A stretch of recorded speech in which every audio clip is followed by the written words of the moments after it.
it's the downside to multi-classing is you lose a bunch of stuff. Mm-hmm. Yeah, you lose the high tier stuff of one class, you get the low tier stuff of another.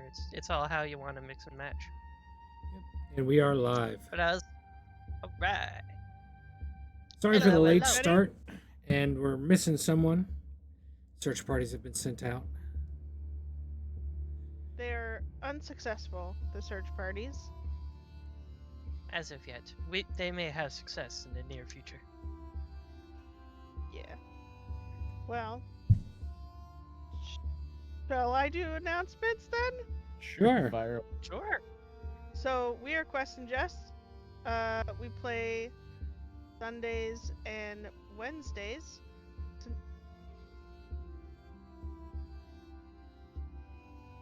I apparently am not muted myself on whatever. It's fine. I was hearing things. Anyway, so we play Wednesdays, not Rise of the Everchosen, and Sundays we play Herald of Rain with Fox, who is currently not here. We've sent out search parties, but have not found her. We are currently raising money for Extra Life, so if you have any extra goodies hanging around, please donate. It goes to Mac Kids in Hamilton, Ontario. Help the kids out. Yay. On the side, we have Azrael does TikToks. Springer makes knives, and they are very fancy and beautiful. I think that's Large everything. and sharp and glorious. I don't do the announcements, so I probably missed all the things. No, you're That's good. short and sweet But- as always. I think the only thing that missed, I don't know if we probably should still promote it, but we don't necessarily need to, and that's Booty Is Streams. Booties. Oh yeah, Booty is no longer playing with us, but because of life issues. But he does still occasionally stream on his stream. Fox does Moonlight with Crit Crafters, and so check them all out.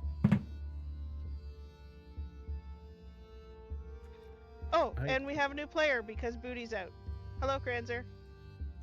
He's hidden for the moment. Oh, he's hidden for the moment. You may have noticed him from When Nine Lights Rise, and he has agreed to join us because he's awesome. I'm so excited. Now, at the very least, Kranzer has been watching the stream, so he has a rough idea of what's happening with the campaign. I've missed the last few. Okay. Well, who wants to catch him up? Also go with like a whole overarching thing just so he's up to speed. I can catch him up. There, that's a good idea. So, what we've been doing is we've been going after Nurgle for this portion of the campaign. Originally took a boat from Ulthuan, the elf capital in the middle of the sea, landed on the shores of Lustria, South America, and promptly was attacked. When I say landed, I mean crashed. And was promptly attacked by dinosaurs. Wandered through the woods for a bit, killed one of Booty's characters. Another one of Booty's characters showed up. We talked to some frog people. We talked to some lizard people. They sent us to the city with the Skaven. Here. Sorry, I had to remake some of my notebook because the cat wandered off with my original notebook. I literally have no idea where it is.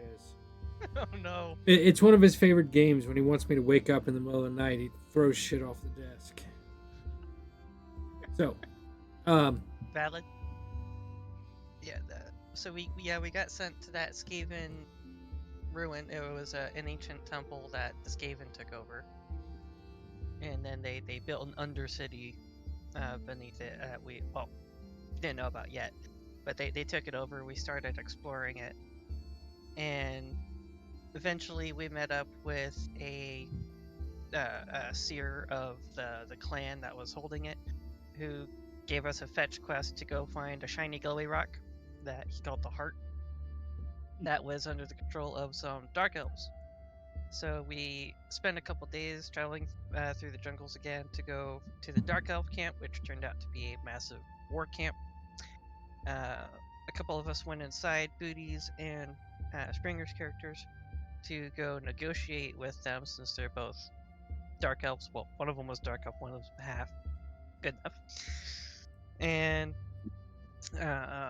eventually led to negotiations to go bring the Slan back, but we did eventually get the rock from them, and we're warned to not play with it because the last time somebody played with it, it caused a minor fireworks show. It was like the 4th of July, except big. And ground level.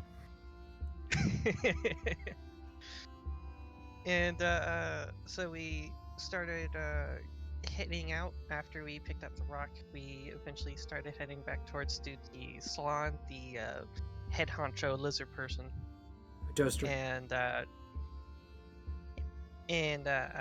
try to get some of his knowledge about what the big shiny rock might be, and if what ideas he might have for not giving it back to the rat people, the Skaven, or the dark elves, because it doesn't seem like a great idea to hand them, ooh, here's a nice shiny orb of nuke. Yeah. And so we talked with them for a bit. He had basically said it's probably a good idea to just go put it back where you found it, even though it's under Skaven control.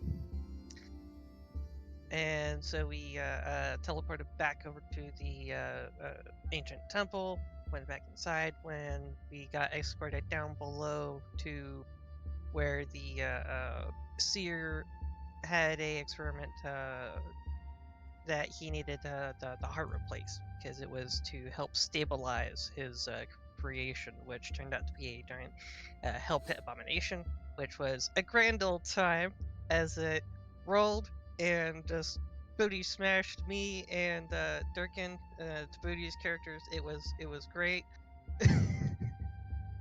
Kind of charged through a bunch of us, but we eventually did take it out, and then I think we chucked it into the there was a big green pit that was full of Nurgle's power from the portal that we're trying to close. And after the fight, we heard a voice in all of our heads saying, "Take me, use my power." It was coming from the glowy rock, which turned out to be the sentient to trapped form of a ancient old one, which are one of the ones that they're the ancient gods that helped they created the world itself. And he was imprisoned there, and basically said, use me as long as you promise to help me free me. So we'll see what happens with that. Eventually Cardinal was the one who ended up accepting the power and taking upon himself to wield it, as it was a magic weapon that was like +3, has some nifty side effects, and you get to choose the form of it whenever you pick it up. So any weapon that you wanted. I believe she chose a interesting, beautiful mace. Morningstar. Or Morningstar, yes. Yes, Morningstar. And as we descended into the pit, we talked to the sentience. His name was Shakthul, something like that. I think I'm Jathul. close. I don't think that's it. Jathul. Jathul. And had a conversation with him where he said, to close the portal, you need to go inside and open it so you can fully shut it.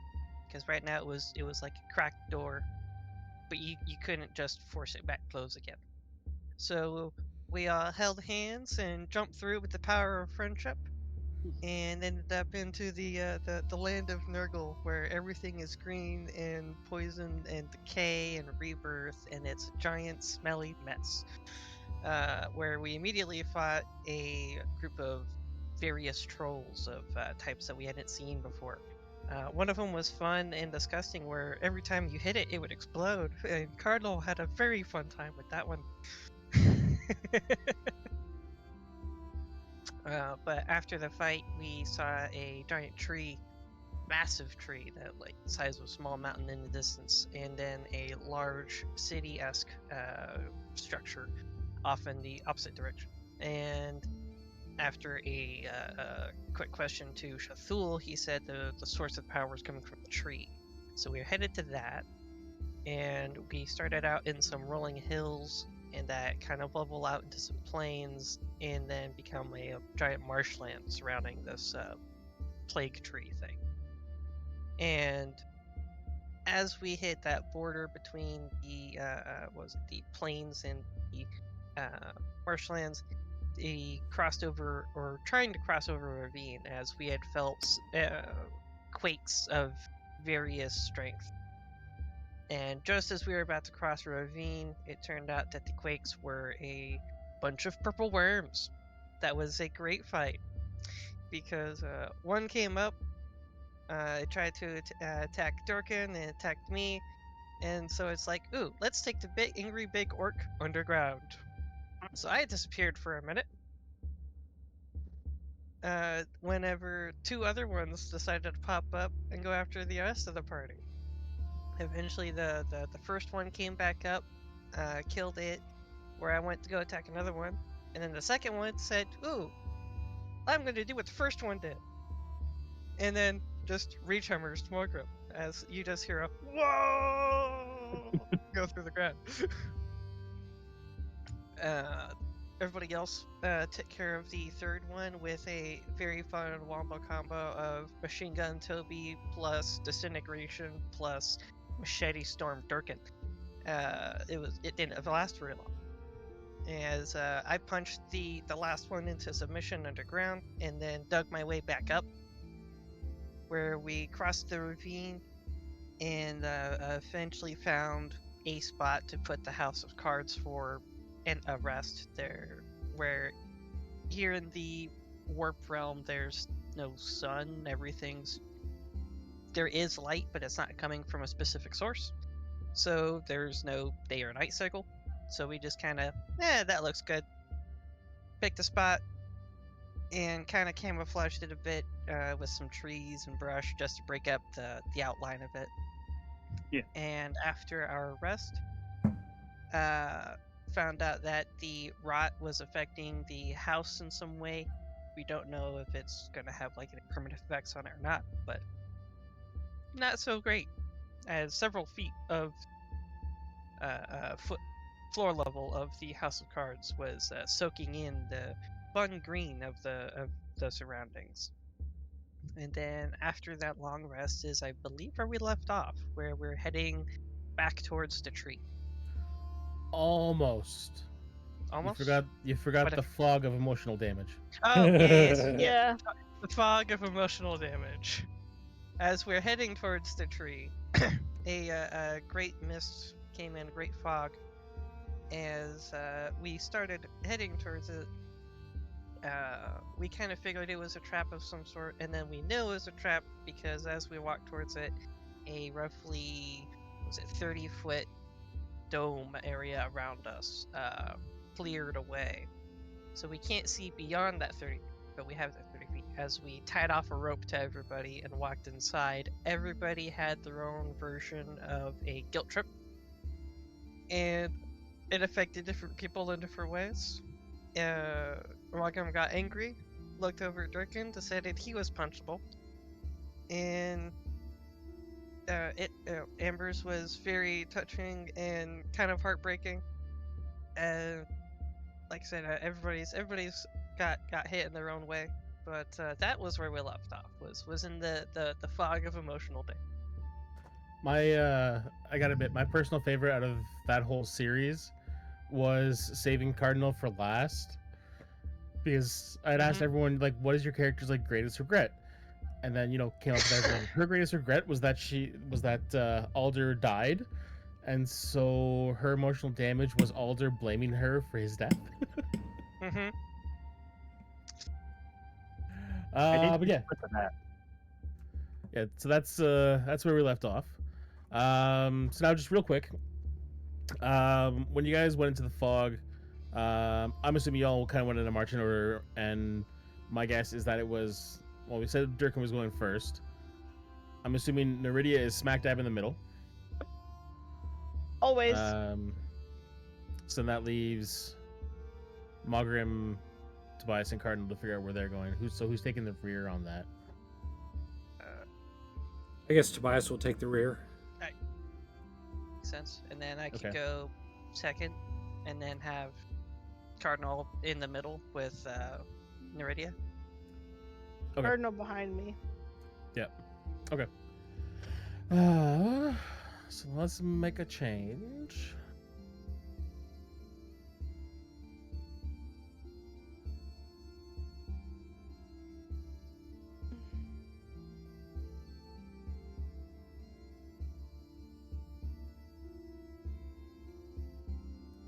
Oh, you guys were always on the Plague Land image there, right? Yeah. Yeah. Mhm. Okay. I meant to bring you back to the splash screen, but I guess it didn't actually hit the activate. How could you? I know, I'm a monster. So yeah, real quick, who wants to pilot the inanimate mech that is Cardinal? I can do it, I guess.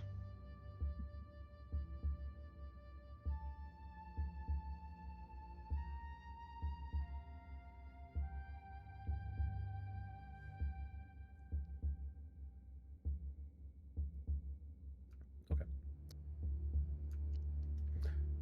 Ba, ba, ba, ba.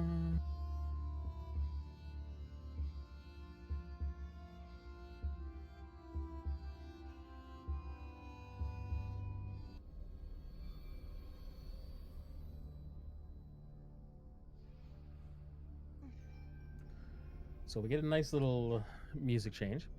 So like I said, so order was Durkin, Mogrim, Neridia, Cardinal, and then Tobias. Yeah. So Yeah. you tire yourselves off. You're all together. You head into the fog. You all hear the voices whispering, attacking you for whatever it is you regret the most. Um, and you're just kind of like sitting and dealing with that for a considerable amount of time. Like you're walking through this fog for probably 45 minutes to an hour of just hearing these constant voices whispering and repeating over and over again. Um,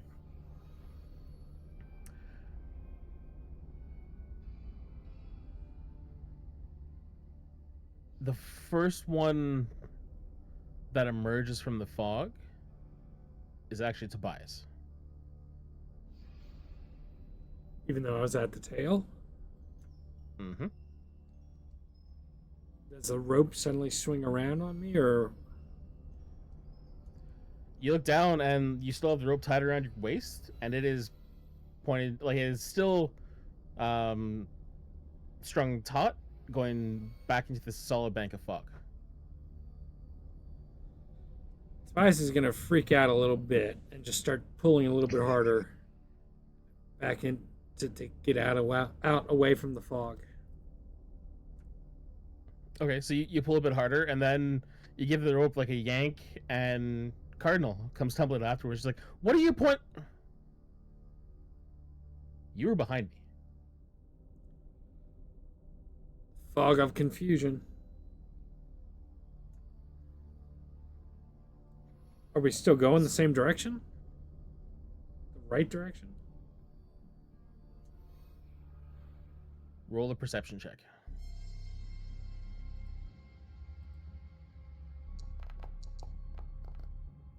9. I'm gonna say like you're out of this thick, heavy fog, and you're now into like a light mist that obscures the horizon. You can see greater distance around you, but the landmarks you are following, you're not quite sure. Got it. And then Neridia comes out. That's just strange.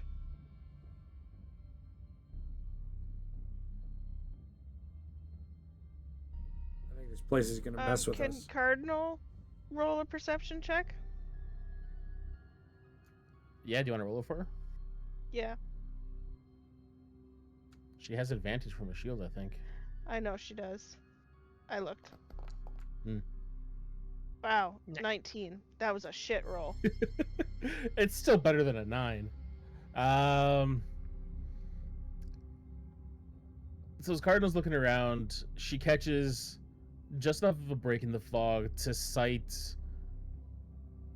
say, like the top half of the tree in the distance in the same-ish direction that you're heading. Okay. So, Neridia has very distinct tear tracks going down her face. She has been bawling the entire time. Did we hear it in the fog? Well, now you're out of the fog, so now you hear, like, unless she's still actively crying. No, it's silent tears. They're just like falling down. No blinking, just tears. Yeah, because that was another thing in the fog, was it basically it muted all sound beyond your face. I forgot Yeah, that part. we went through Neridia's thing. She said Neridia starts, like, breaks down sobbing, and I said nobody hears it. At which point I just started laughing. I was like, because Yeah. the way you said it was just so flat, just straight. Nobody hears it. Yeah, there's no Nobody gives emotion a for shit you. about you. Yeah. At that moment, Malgrim pops out. At which point, if he's been listening to this crap for like an hour, I think by this point he's definitely just like half swinging at whatever like random shape or like he might see in the fog, as he's just like he's angry, but he's there's nothing there to actually punch, which just makes it worse. So he just comes out just grumbling and stupid fog. Why is you in front of me? I have no idea. And if I like try to look around and look down at the rope confused, is it still taut? Yep. I'm gonna try to just reach down and then just give the other side that's in the fog a nice hearty yank. Okay. Roll in athletics for me.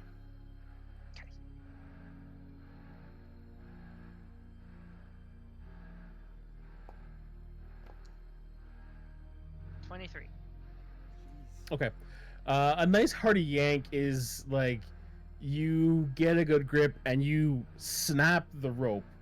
Like there's an audible crack, and you see that wave go down the rope, and where you're expecting this black armored dark elf to come out of the fog is someone you've never seen before.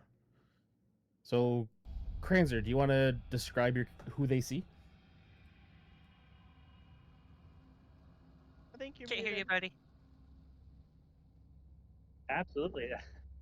A very confused looking. Obviously, he's obviously male. About 6'2", wearing kind of like dirty traveling clothes under leather armor, but they kind of like a leather and ring with iron bracelet on his right arm. He has a sheath of a sword over his shoulder, one on his hip. He has a finely crafted hat with a feather, black feather sticking out of it. Green cloak over his right shoulder. And a very large backpack with a lot of pouches, map cases, and sacks just all tied together. And he has an eye patch. And there's actually, first off, I'm assuming he was going through all kinds of mental torture in there too. Yes. In that case, when he comes out, there's he under his good eye there is tear streaks. Under his patched eye is just like almost as if he cried blood. And he's looking around very confused. And when he focuses on you, his one good eye, it's kind of like a muddy green eye. Who are you? What? Who are you and what did you do with Durkin? Not that I like Durkin, but who are you and what have you done with Durkin? What's a Durkin? And it kind of falls to the sword. Who are you? And am I? There's a rope tied around me. You have a rope tied around your waist that connects you to a very large and not exactly the happiest looking orc. Orc. But Yeah, mishmatch of colors. Like he's got a purple cloak on, boots of a style that you recognize that has like metal plates bolted to it, but like crudely painted red, and a I don't know if he said the lance was broken, but no, a it's not broken. It's almost has like a melted look, as there's like molten gold that kind of like looks like it melted and stuck to it. That kind of gives off minor heat waves, heat shimmers in the air. And he's got one belt that looks almost dwarven made, and that's like strapped around his waist like a normal belt. He's got another belt kind of strapped over, almost like over that coveralls, almost like that up and over, that kind of holds the cape on his shoulder on. And he's 6'8", like a nice solid 400 pounds, and there's not a strip of fat on his body. It is entirely muscle with tree trunk arms, a fist the size of your head, and a very confused look on his face as you and him are the two closest links in this rope chain. There was the standard rope's 50 feet. Everybody's 10 feet. I yanked you out. I'm assuming you're inside of that 10-foot range. So the first thing you really see is this big, massive bulk of a very confused orc with everyone else behind it. Oh, my hand slowly moves away from the hilt of my blade. What was your question? My question? Who are you and what did you do with Durkin? I'm Mordred. I did nothing. I was lost in the fog, and next thing I know, I'm yanked out of it. What are you doing in the fog?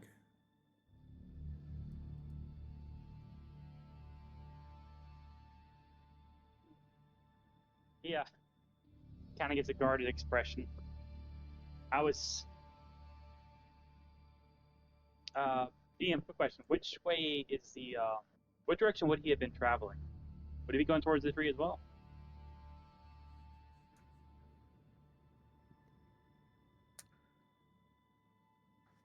I'd say it's a good question. Roll me a straight intelligence check. Yeah. Question is, does he actually know where he's going? Straight intelligence. Oh boy.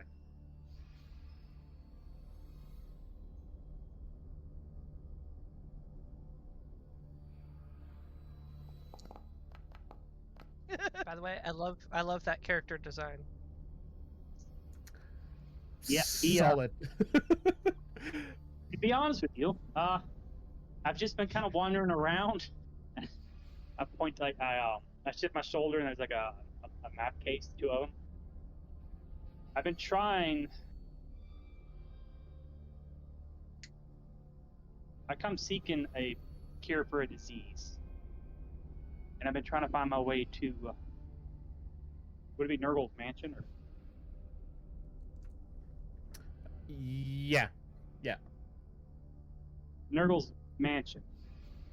Unfortunately, I don't really know my way around. I have been mapping as I go, but the fog has can I look at the rope? Thrown me off course.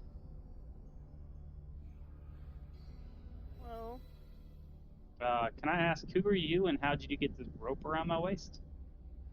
we didn't. I think Magram's just gonna slowly reach out and poke you, and as he does, he's just gonna blink for a moment, and then just kind of wipe his eyes, like doesn't really know why you look different when you clearly have the rope that he tied around Durkin on you.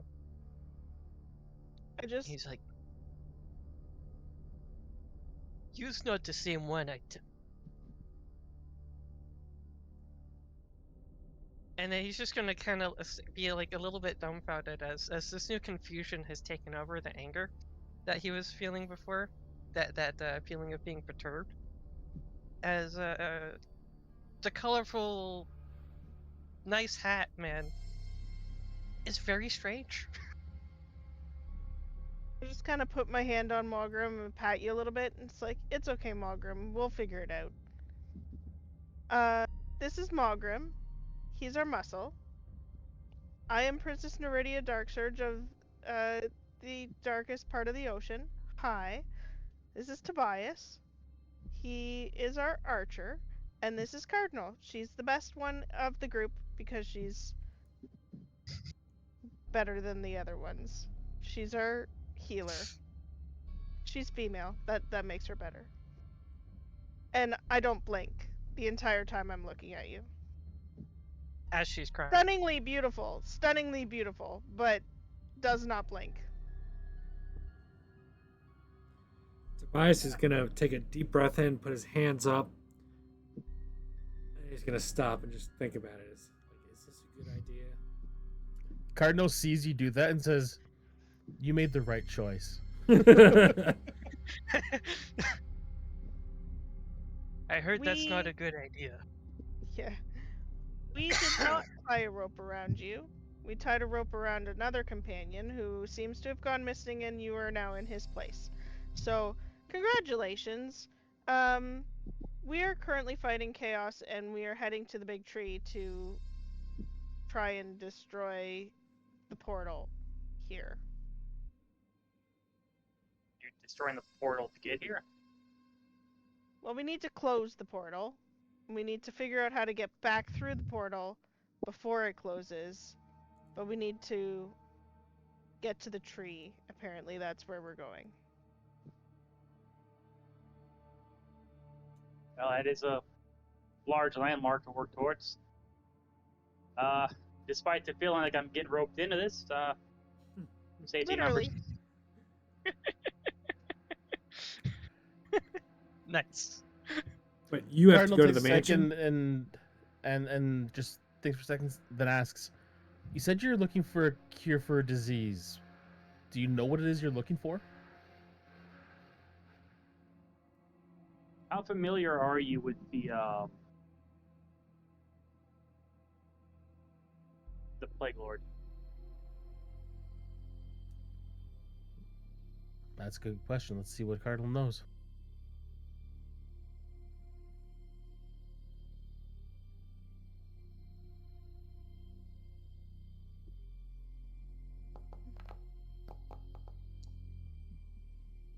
Not bad. I understand. I understand the Plague Lord in the sense of our world, in that he is the cause of disease and pestilence, but at the same time, people will pray to him and ask for salvation when his diseases afflict them. But in his world, I know I don't know enough. Yeah. And for chat, that was a 30-20. I admit I don't know much myself. I came across a knowledge that there's one in his possession whose tears can cure diseases. I'm here to hopefully secure those and then find my way out. But you know it's in the mansion.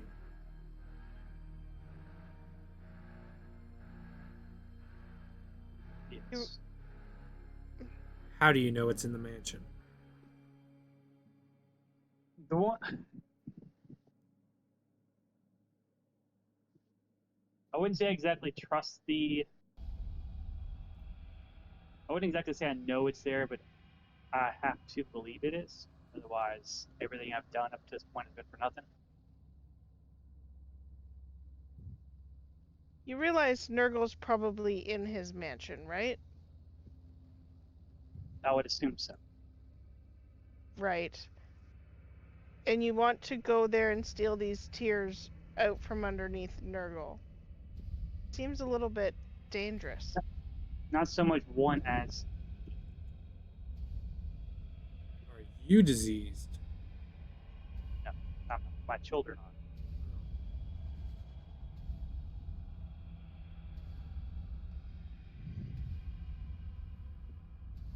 Well, As I speak, there's a lot more hesitation. Like he doesn't really want to discuss this, but kind of a situation where it's more necessity.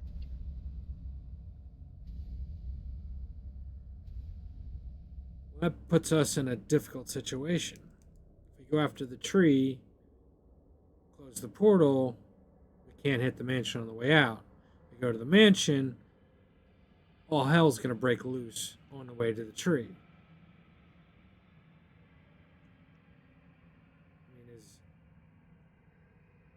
I think we have a way out if the portal closes. But shit always happens.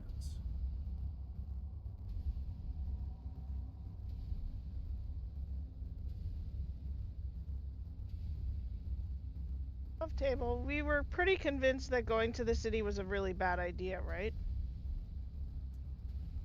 You guys never actually Probably, discussed but it. also, You just yeah, it was you just saw the two landmarks and you're like, yeah. the Jathul said we need to destroy the tree. Let's go that way. Yeah, that was kind of it. There wasn't really a, do we want to do one? Do we want to do the other? Do we want to do both? Hmm. We just kind of did a 50-50 shot, and then Chathul chimed in. All right, well, Cardinal, does Jathul think we can make it in and out of the of Nurgle's mansion without causing a shitstorm? Her face goes blank for a second, and then she gets a little worried and says, "He's not answering me." That's interesting.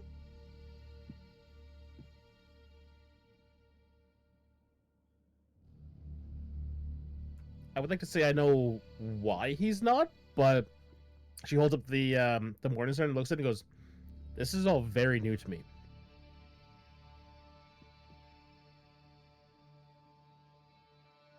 All right, well, if you help us close the portal after, I guess we'll help you steal the tears.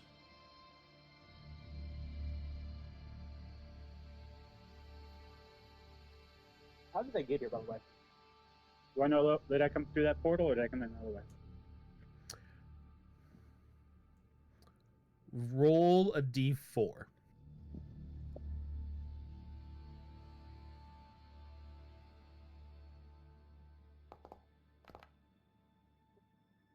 Three. So you actually came into the realm of chaos a different way.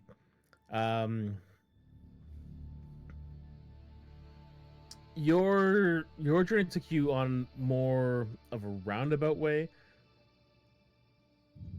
where the you came in through a kind of like a lesser portal that dropped you in the realm of change. So you went into Zinch's realm and dealt with the nightmare of every single possibility that could ever exist there. And you worked your way through there to a point where the terrain changed from an uncountable number of eyes and tentacles and fire and just everything constantly changing. After about a month of travel is when you made your way into the Plague Lands.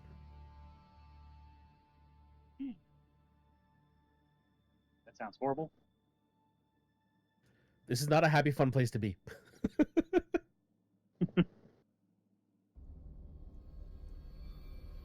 So what's so special about this portal that you came here to close it?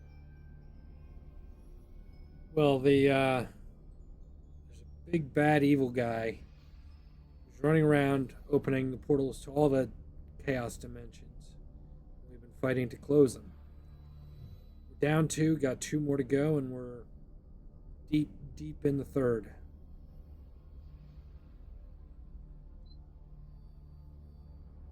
Sorry. What- Well, if it increases my odds of getting those tiers, then you have my assistance. About that, I don't know if trying to close the portal first would be the best way to go about it if we need to also get the tiers, because once the portal is getting closed, then we need to book it out of here. Cardinal has a little bit of magic that can get us out of here, I think. Right. But wouldn't it be better to get the tiers, go close the portal, and then we can just bounce after the portal's closed? Well, it's taken us days to cross this land, so I don't know. I don't think the portal is at the. Again, I don't understand it. The champion's at the tree. We go fight the champion, and the death of the champion closes the portal. Again, this is a lot of conjecture.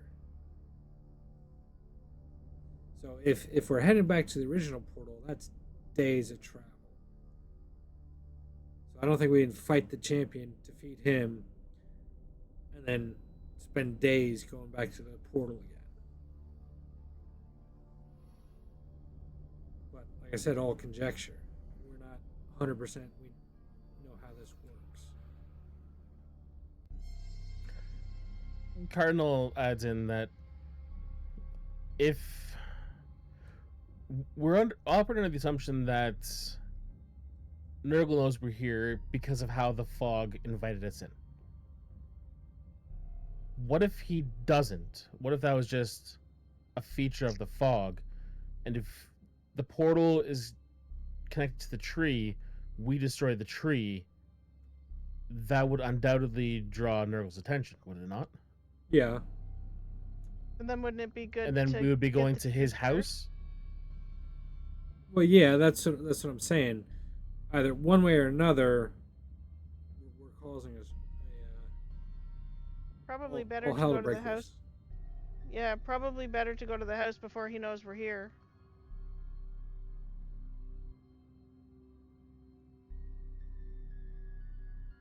I don't know.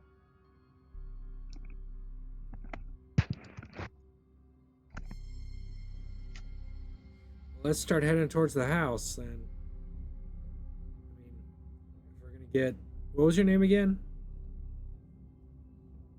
Mordred. Mordred. We're gonna get Mordred's help.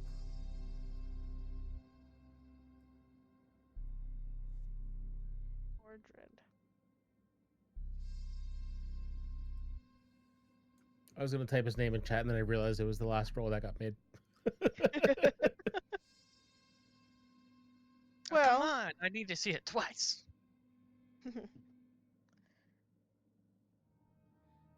hopefully he doesn't know we're here. Otherwise, I think he would have sent everything out to get us. I sense a kind of a higher power in this, don't you? Sorry, say that again? I sense a higher power's hand in this. I mean, Well, suddenly someone's here that can help, and he's and attached to us. hopefully is not a jackass. Well, the lady works in many ways. The lady? Think- What lady? Lady of the Lake. Lady of the Lake. What lake? You don't know who the Lady of the Lake is? I'm from the ocean, so no. Is that from Bertrand's land? Cardinal? Bretonia? Who's a Bertrand? Yes, I am from Bretonia. Okay. We knew someone from there a long time ago at the start of this quest.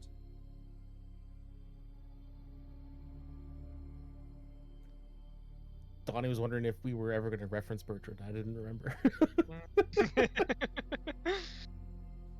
I think so. Okay, yeah, sure. Mordred. Yes, yeah. Bertrand was from Mhm. Britonia, but he was. Well, he was an owl. Yep. think Did Markham you would just just say he kind of was an owl? yeah, he was an Alan. Yep. He was a Alan Paladin. Huh. Yep, it was a thing. The I had like him as a this hat. happened. This just to clarify for everyone. This happened before we started Quest and Just. We had another group going. Um, that side of it kind of fell apart with him, but the idea behind his character was that Bretonian knights have like these very intricately designed helmet crests, which will have like unicorns or Pegasus or stuff like that, like wrought out of gold on top of their helmets. And he had a character from a previous campaign that was a Bretonian knight. And so when we came up with the idea for Bertrand, it was his character went through a portal and Bertrand came out because the crest on Barrett's helmet was an owl. Mm, So he followed all the ideals of Bretonia, but he was a helmet crest. that's kind of funny. And then they wore him as a hat. So it was full circle. Oh, that's right. Yeah. Yeah. That's I just got a message from Fox. She's on her way. All right. Oh, good. Awesome. Because I don't really want to play Fox and get her killed. Yeah, it was. I'll make sure that Oh doesn't fuck! happen. Getting my shit together. Yep, all good. So she's I left think it. at this point, yeah. So the search party I've has done- searched and found. Woo! I Search think- party I did think nothing. Markham was- Person wandered out of the woods. Yeah, there she goes. She came out of the fog. Yeah. Well, shall we wait till she hops in? How Because big I is don't this really thing? want to make a decision until she's here. Well, I think Markham would just kind of reach out and poke Mordred. Just kind of like, not hard, but he's just poke, poke, poke, like just poking different parts of. And what you do? You're not so spiky. As he's trying to see if you're as tough as Spiky. Dirk.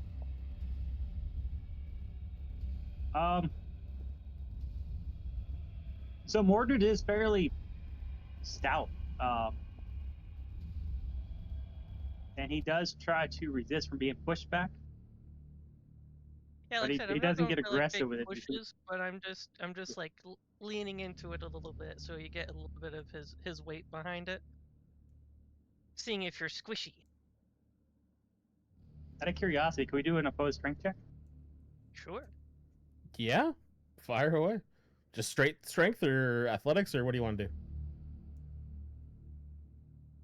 Oh, I mean, if it's just a light poke, I figured strength because Mordred wants to show Sure. off a little bit and try not to be intimidated. Do it. All right, yeah. Both of you roll strength. While they do that, I'm untying myself. Bias was thinking the exact same thing. Well, Oh man. If this was athletics. Okay, so yeah, That you've was, got that was this a- orc jabbing you with a finger, trying to like get a feel for how tough you are. How do you react to that? What do you do? Yeah, and for chat, that was a 15 on kinda like- Mordred and a 12 on Margaret, so he beat me a little bit. But pretty much reaffirm my stance to avoid being flinching from it, just to show that I'm solid enough to stand my ground. I'm gonna get a little bit of grin. He's like, yeah. Now we arm wrestle. See strong you are. Let's keep moving. Just If Mordred's going towards Well- the mansion, no matter what, if we head to the tree, we're gonna lose him. So I say we just head to the mansion with him and get his help afterwards. Hopefully, we can not botch this up. You know. So Is good for me. you have to destroy this tree. You have to destroy it. Unclear. we're not exactly sure. We just go to the The big fir- power. Who tasks you with it? ourselves, He just kind basically. of points over at the fancy morning star. Basically, the first two Cheetah? portals were closed by opposite magic, and we fought in the prime material realm. Now we're not too sure how this works with Nurgle and with Korn after. So, like I said, we think we gotta fight his champion and defeat his champion, and then that'll close the portal. But that's conjecture from Ulthuan, from all the talk we've heard. No one knows. So We are what they say, winging it. I see. Markham looks around. I know fly. Pats you on the shoulder. It's okay, Mogrim. You don't need to fly. Hello, It's okay. fuck. Hey! Hello, fucks. Someone I wish Frankie- overslept. Yeah. Sleep migraine. So, Migraines suck. quick rundown to give you an idea of what Uh-huh. we've covered so far. You guys, when you went into the fog of emotional damage, you went in the order of Durkin, Mogrim, Neridia, Cardinal, Tobias, and then you came out in the reverse order. And when Mogrim came out second last, the rope was still between him and where Durkin should be. The rope was still taut, so he grabbed it and gave it a yank, and out popped somebody else. Fascinating. And the basic gist of it is we've established he's Bretonnian, like Bertrand. Not an owl though; he is actually human. Love that. Okay. And he's come to the Plaguelands because he's looking for a cure for an illness. He's heard that there is something close to Nurgle, which he assumes would be held in Nurgle's mansion, a being whose tears will cure any disease. And the conversation we've had since then is pretty much saying it makes more sense to first go to the mansion to find this creature, to get the tears, and then go to the tree and see if you can destroy it. All right. Because at the moment, we think Nurgle does not, in fact, know we are here. Maybe. I don't know. Interesting. now, It was more Neridia, like floating the idea that it's possible that he does know, but if he doesn't and you go to destroy the tree first, he will know for sure. That came from Cardinal being the eternal voice of wisdom for the party. Thank you. Neridia, Even when I'm not here, I'm wise. is this the same stuff you need? Tears? I don't know what I need. All I know is I need to fix the curse that has affected my kingdom. And I was told the Slad would be able to help me, but he was useless. So, yeah. Slob. Slan. Sorry, Well- Slan. The Slans are relatively fatalistic. So it's very possible we're still on your path for whatever you need. Well, that would be lovely if we are. Mordred, is this a good being, a bad being? Do you know what kind of being? Or are we just, is everyone winging it all the time? I wasn't told. I just know that the tears have led, hopefully, cure all disease and illness. And who told you this?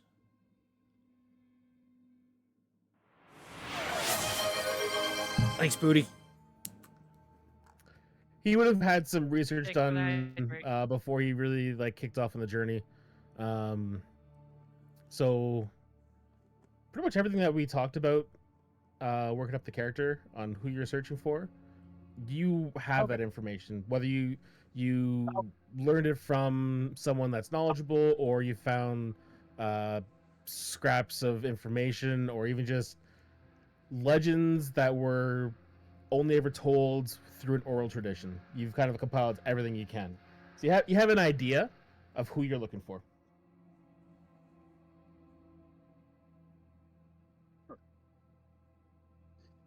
Uh, I didn't just learn it from one person. I did some. I took some time to do some research. But apparently, Nurgle keeps a daemon nearby to test his plagues on, who cures himself. And the rumor is that her tears can cure the diseases she's afflicted with. Damon.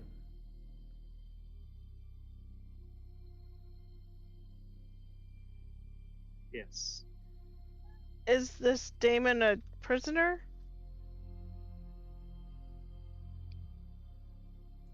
From my research, yes. I don't think even a daemon would willingly be subjected to that.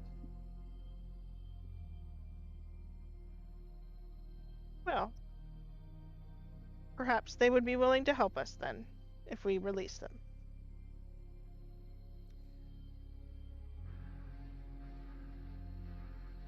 It's a reasonable assumption to make, I suppose.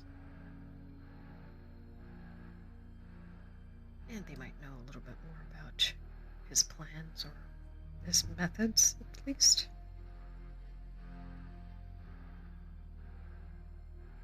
You don't think it's Othera in that temple? The thought crossed my mind.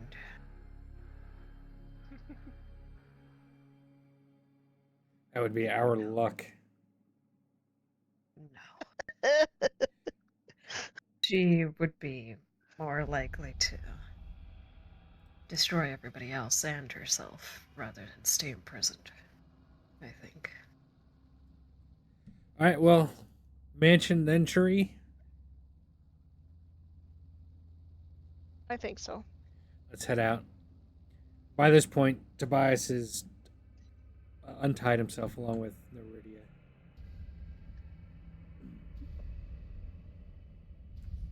Okay, so you're all untied, and you have a rough idea of where the mansion is through the shrouding mists, and you just head off in that way. I guess so. Yes. Yep. So, Okay. so are we having to go back through the mists again, or are we out? Well, no, like there's a solid blank bank of fog that you came out of, and everywhere else there's just this perpetual mist. You can see significantly further, but like you can't see all the way to the horizon. It's mostly obscured. Okay. But instead of seeing, Yeah. like 30 feet ahead, you can see like 200 meters or 300 meters or something like that. Like you've got Okay. much So this better visibility. this feels more like a natural. Yeah. Well, natural as it gets here. Yeah. Okay. Sorry. I just wanted to clarify that we were like, all right, guys, let's all untie. Time for round 2. And then we went back through the fog. Round 2, emotional boogaloo. All right. So someone Also, wants. as we travel. Sorry. I was just say as we travel, Mordred is taking notes, essentially copying down like prominent land features and stuff. So whenever he can, he maps it out. Okay. There's not a whole lot of prominent features. Like what might come up as a prominent feature is that there is, because where you're at is you're walking through essentially a swamp. So like a prominent feature is there was a tree that had 3 branches that curled out to the left and 4 that went out to the right. Like it's there's water, there's moss, There's a few dry places. Mostly you're just feeling miserable going through this place. But I'll get someone to roll a survival for me, or two people roll survival, or one with advantage, whatever you guys want to do. Not I'm not Tobias. proficient. I can roll if you want. I don't know. I've got Proficiency, a but I have a +7. +6. You got +7? Get it, buddy. And what's I got a yours, plus Mordred? 13. Oh damn! Did you just say a plus plus 13? 13. Shit. Give, Cardinal I'm can giving help him you. advantage. I'm giving him advantage. I'm helping. I'm third best right now. I'm Are you gonna a put ranger? him on my shoulders, and Markham's gonna carry him so that he can draw to his heart's content. And you said so I can roll at advantage. Yeah, Yes. yeah. If someone's helping you, so you have advantage on the roll. Like I've just got you up on like a shoulder and like holding you up on one arm, as we're just walking along, and like you said you're like 6'2", but somehow you still feel like that little kid again. The funny thing is, I a number of years ago was playing a rather large game of Warhammer at a Warhammer store, and the store manager came over. He's like, "I'm gonna take pictures," and there was a guy who's like 6'2", 6'3". He's like, "Hey, Ryan, why don't you get up on my shoulders to get that top-down view?" I have never seen a grown-ass man pick up another grown-ass man. And like, yeah, like, you know how you get like a kid on dad's shoulders and they hang onto his head? Yeah. Ryan's not a small guy either. It was impressive. Nice. Okay, so really what I had you rolling for is to find how long you're walking before we get to the next feature. And so the 25, I'm going to say it's been about 2 hours of just constantly trekking. You're not getting much of a feel that you're making any progress. But just you're counting the time as you're moving through, and eventually get to a point where the mist that you're going through kind of breaks a bit, and nope, sorry, that doesn't make sense when I said you can see 200 meters out. Never mind. You get to a part where there is this expanse of water in front of you that stretches about 40 to 50 feet across. But the water extends to your left and right far enough that you can't see it as it disappears into that mist. There is a single fallen tree trunk that spans the water, and it looks like it's sunken deep enough that you can't actually tell how thick that tree trunk is. Can I So that smell is- the water? Oh, I assume you're smelling all sorts of stuff. How close do you get to the water to smell it? Not to be able to touch it. I want to smell to see like how nasty it smells. So, like, you're getting down just above the water? 60 Like- feet just waft. Like to the edge of the water and go,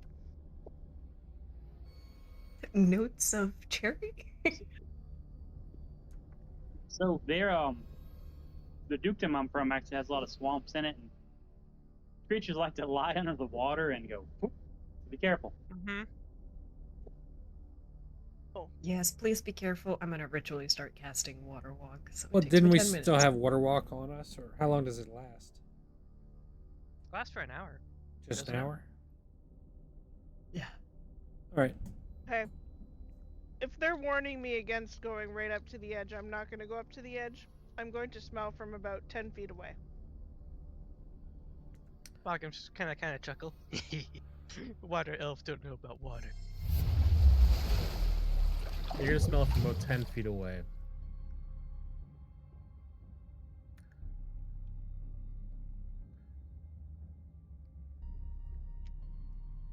Roll a wisdom save for me.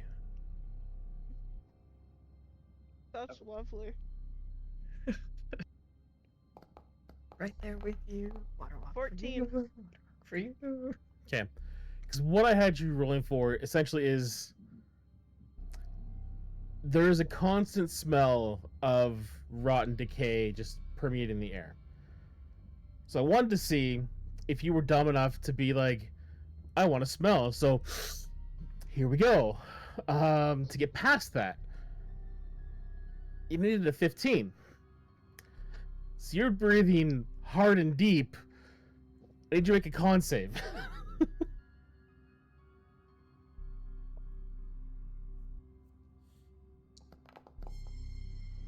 That'll be a 25. Okay. So you're not poisoned. That's nice.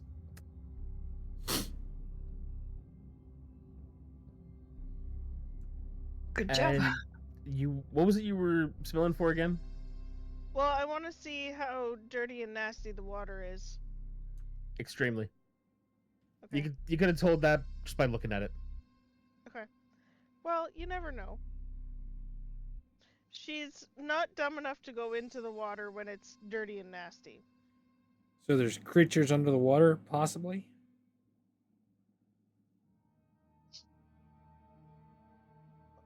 As you ask that question, a ways down, like just before it disappears into the mist, you see this wake of something coming up and going back under the water.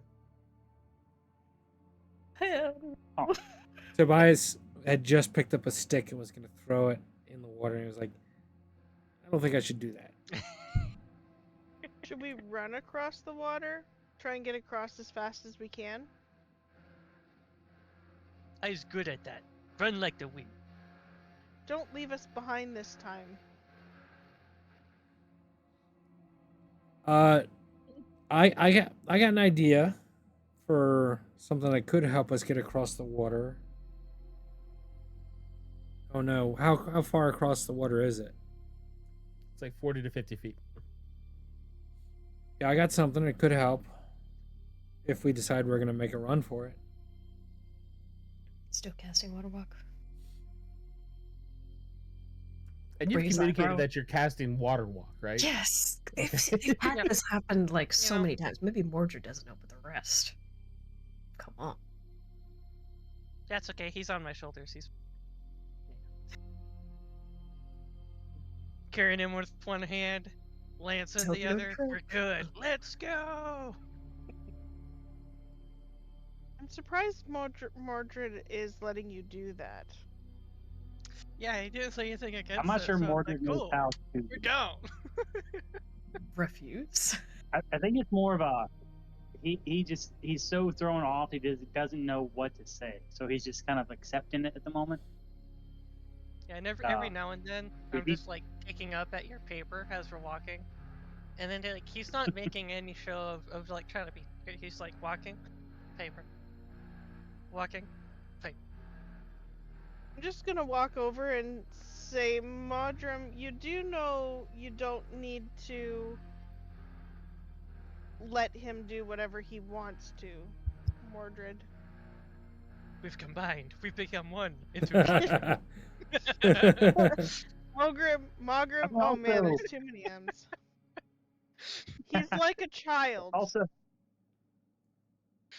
yes, but also I'm not ankle deep in mud at the moment. This is true.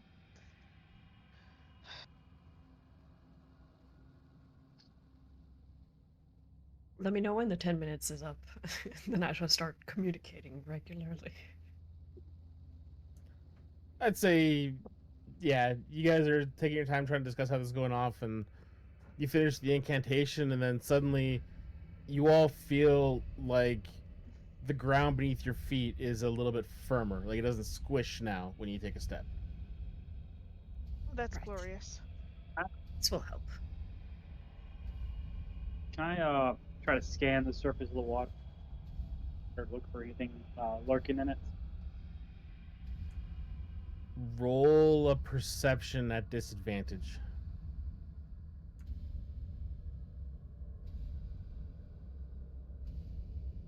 Let's see. Or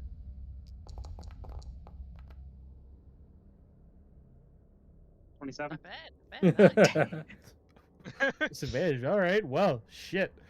That's what you get for having a ranger in the group. They still need expertise. It's crazy. He has me And we beat. have. What's your perception bonus? 11. Plus 13. Oh. Damn, this guy. All right. Yep. But what's your passive? He learned to be very vigilant and watchful when he lost his eye. And it's just But what's your passive? Because 23. hers is nuts. 20. Haha! She beats you on passive, but you're better at active. So now we have the perfect combo. High five. Fox, I forgot to. I'll share this to you so you can actually see. Yes, she needs to see the character. It is glorious. I very much like his style. I think put together a very good guy. I did make one change. The feather's black and the cape is now green. But other than that, that's yeah. Nice. He's wearing armor, leather armor, set of leather armor with like a hard leather and metal bracer, and then he actually has gauntlets on. A fancy boy. See, that's why Markham decided to give you a shoulder rides because you have a cape. Best. See, That's right. someone in the party gets it. Well, whatever you do, you can walk on water, but I'd be careful of things below the water anyways. It doesn't stop them. Well, I can offer up a magical distraction. Start slapping the water, and then we can run across, and hopefully it goes for the magic and not us. So first, just real quick, with the 27, you can't really see all that deep, but you see deep enough that actually not even so deep. It's more you focus on like how the ripple pattern of the water is more wind barely moving across the surface as opposed to something deep underneath disturbing the water itself.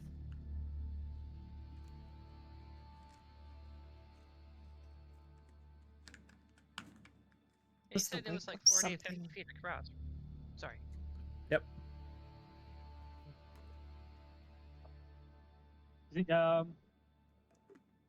No one here knows the light cantrip, do they? Yes, I do. Can you cast on a rock and just throw it in the direction we're not going? Well, I c- I can do an active distraction if we want.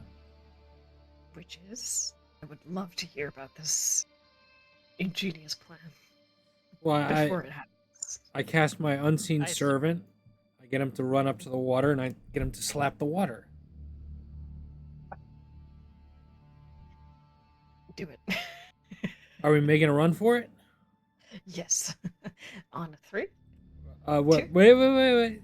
And Tobias casts his unseen servant, free casting for the day. And he'll send it probably 20 feet off to the left, 20, 30 feet. And once we're ready to go, he's going to have it stomp in the water and just hit the water's edge. Okay. Yeah, so it takes once he casts it, probably about like another 10 to 15 seconds before you see these little like tufts of water like coming up as clearly something's like stomping. There's these little faint ripples moving out. All right, it's going. Everyone ready? We're going on 3. 1, 2, 3, go. Run. Markham books it. Mogram hits Mach 4. There's a sonic boom. Like you just feel the muscles of his shoulder like tense a little bit as like he kind of crouches down, gets in a good little stance, and then he's gone. It was like an Olympic start. Hold my hat.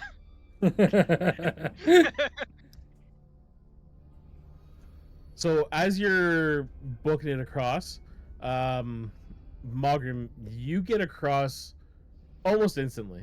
And you look back, and Mondred is right on your heels. He's on my shoulder. Oh, right, you carried him. Yeah. So you don't So move Eddie's as on He's his still on my fast shoulder. because you're I carrying never said someone. I put So him down. you actually at half move as speed. fast as everybody else. Well, his half speed is still a Oh, little you- bit faster than us. It's as fast. I mean, my base 60 would be a Yeah, half so 30. at half, you go down to the Can I speed of use my everybody else. action to just full speed? I mean, I assume you all are because you don't want to spend. Yeah.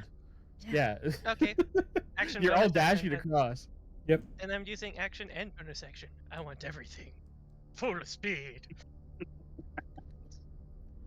Do you just slap him? So as Mordred you takes guys his are riding running crop. across, Mogrim is actually running literal circles around you to show off his speed,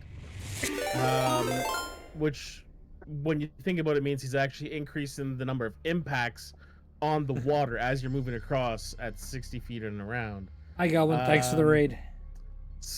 Well, come on So, in. who wants to be the bearer of bad news when it comes to luck and roll me a D100? I think Mordred should. I think Mordred should. He's not running. No, Oh yeah, no, he's not running. I'll roll Can it. Can I do it then? Okay, you got it. You got it. Okay. Believe. And roll 67. It is a Let's go. glorious 62. Close. 62 seems like the right number considering I had no combat encounter plan for this part. But you got one that you can just pull out of thin air, right, DM? It's just a bunch of little mean- fish in the water, and we're freaking out for no Yeah. reason. I bet it's slugs. Wouldn't be cool things. You like know, fish.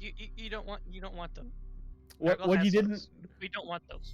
what you didn't realize what you saw was not so much a creature as like this expanse of gas lifted a log and rolled it down the river further. Oh, It was just a swamp.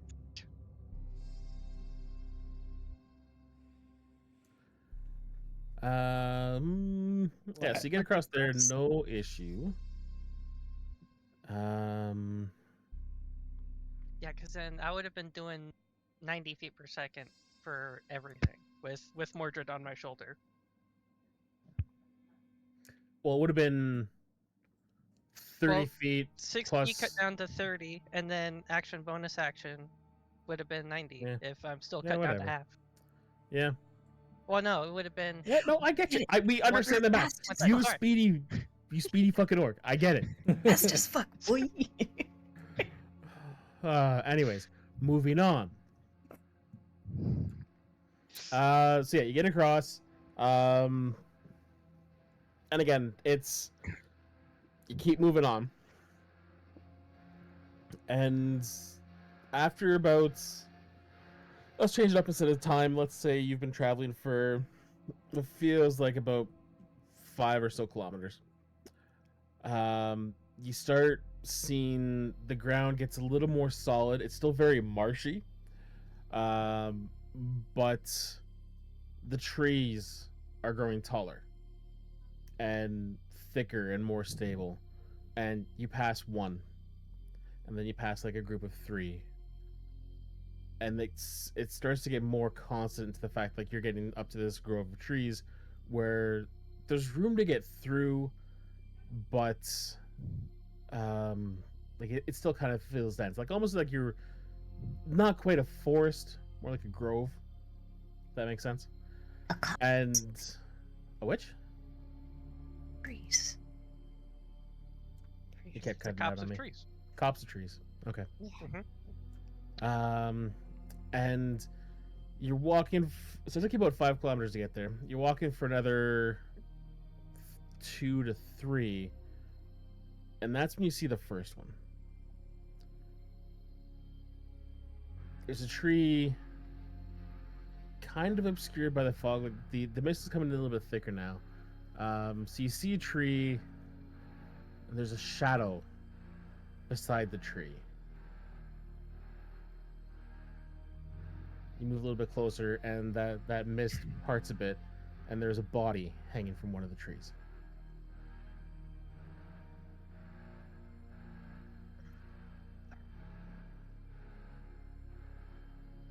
I guess. It's not our Approach friend, from a- is it? Yeah, approach from a distance and just. Does it look familiar? You can't make any details out. It's not Like wearing what's like armor. It's not so much that you can't make details out because of the distance. It's that there are no details to make out. The body is very heavily like decomposed, but still solid enough that it is gently swinging from the rope or whatever it is that's connecting it, or from its neck to the tree. You know, I just had a terrible vision of an anglerfish. Yeah, I don't want to go inspect it, but I also kind of want to see how it died. The rest of you, maybe 30 feet, and I'll go check it out. I'll stand 10 feet back into the right of Cardinal, just carefully going up. I'm going to hold a frostbolt. If anything attacks Cardinal, it will be shot in their face. Okay. So Do you Cardinal, mind how if I close do you get? accompany you? No, go ahead. Sorry, say that again, Crancer? Do you mind if I accompany you just to be safe? Sure, but More Oh, go I'm ahead. not invested in your survival just yet. Sure, you're expendable. Sure, random person. Let's go. Yeah, I'll get like 10 feet, inspect again, and see if I can tell a cause of death from a distance. Okay. I mean, Roll besides. roll a medicine at disadvantage. Sure. Can I give the help action? Sure. So, I'm just gonna be like 10 feet behind them. Yep. 18. 18. With how, like, you get it close enough, you're able to make out the general facial structure. Like the skin has been peeling, the musculature underneath is exposed from a certain angle. You can see like the teeth through the cheek. The body is bloated. The head hangs at a weird angle, and you just hear the creaking of the rope against the tree. And then you realize you're hearing a creaking when the body's at like the peak of its arc from further away. And you kind of turn in the direction you're hearing it, which is pretty much going in the direction you were headed. And you're realizing every single tree ahead of you has a body swinging from the branches. Laid out a welcome mat. Lovely.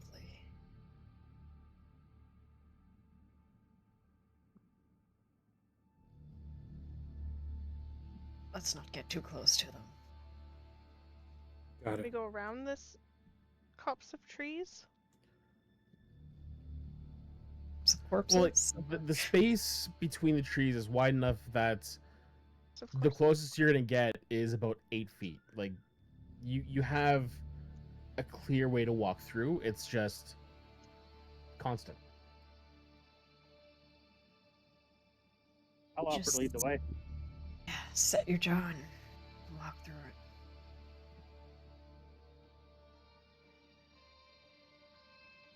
Okay, so you guys just keep going through. Okay. Moderate How and wide is this? Can we like see any sort of edge to this copse of trees? no, it goes to the mist.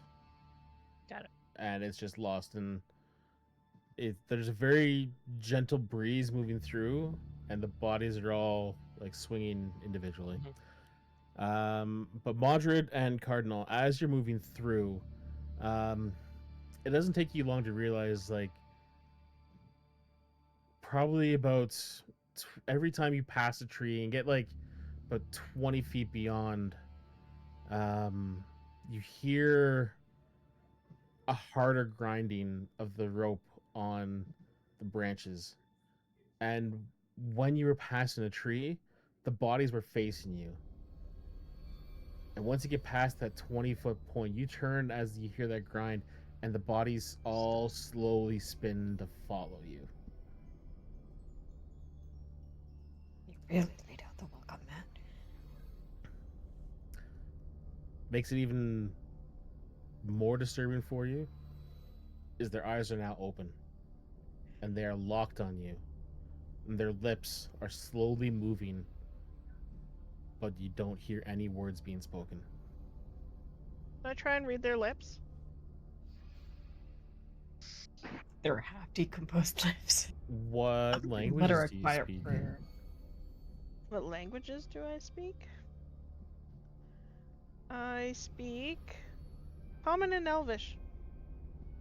Okay.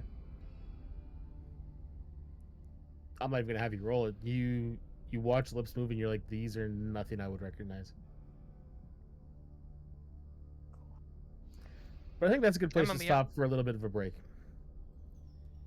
Got Sounds it. good. We shall be right back. Yep. Grab All right. some water. Go on intermission. Don't let anybody. Right back. Fox needs a Red Bull.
We're missing 2 cameras.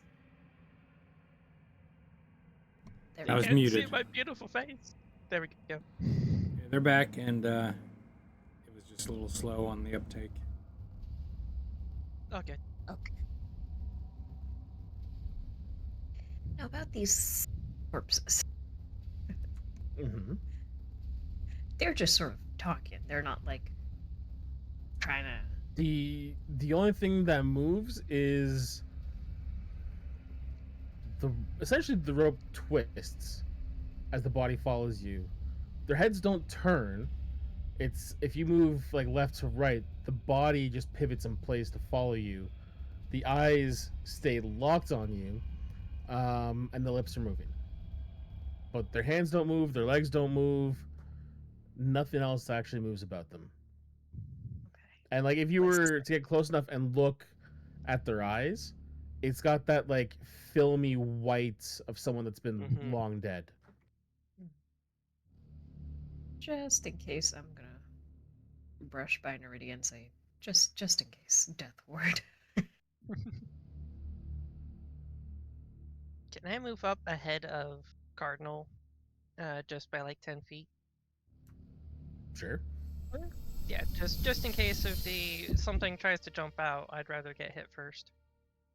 As Milgram comes by, he just kind of is looking at the corpses, and lands that hand and just kind of puts a hand on you and just puts you behind him, and then steps forward.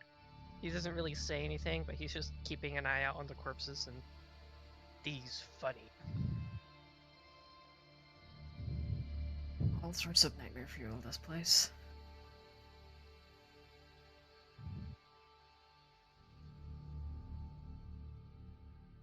Keep going. Keep on walking. Okay. It's another couple hours before you clear the grove of the copse of corpse trees.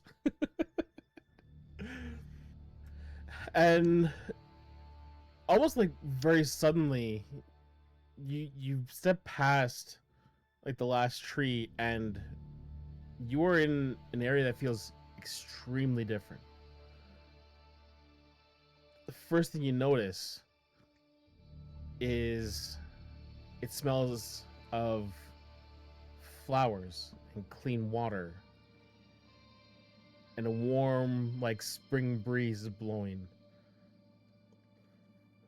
You look around and the grass beneath your feet is a very vibrant and healthy green. There's a pool of clear water that's being fed by this burbling creek, and at the edge of the water is an ancient willow tree. The branches are hanging low and they swing in the breeze, and there, like I said, there's that smell of flowers and growth. Just a welcome change from the constant rot and decay and disease you just suffered since you crossed through the portal. I think Markram's gonna start looking at the ground suspiciously, especially the flowers, as he's like readies his lance, and he's like, "Hey, bud. Hello." He just points over towards the flowers, and he's, "There's no funny flower slide thing here, right?" As he remembers what happened in Lustria and getting eaten. Your guess is as good as mine, buddy. Probably shouldn't trust something that smells good here. Yes. Probably Noted. carnivorous. Welcome relief. It's almost definitely a trap. Is it an illusion?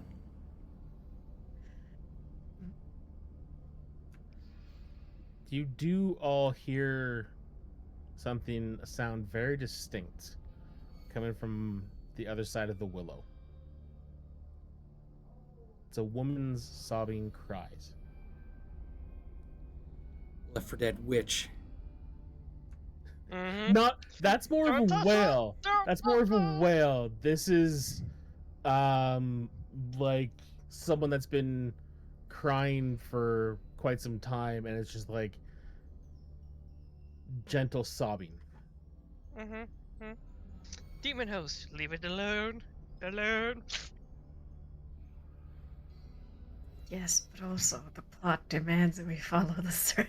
Tobias is not going to go at the willow, but kind of go circle around the willow a bit to see if I can see who or what it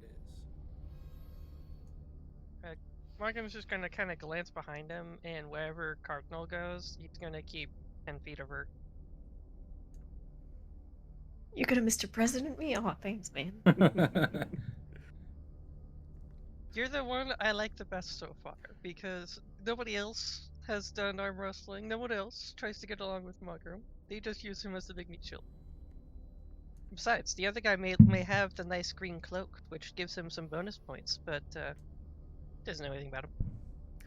My question actually is for Modred, who comes from a land that is heavily influenced on the ideals of chivalry, how he responds to the sound of a woman crying. I think you're muted. Yeah, I muted again. Can't hear you, but That explains it. Yeah, he's honor demands he investigates, so he beelines for the tree. Okay.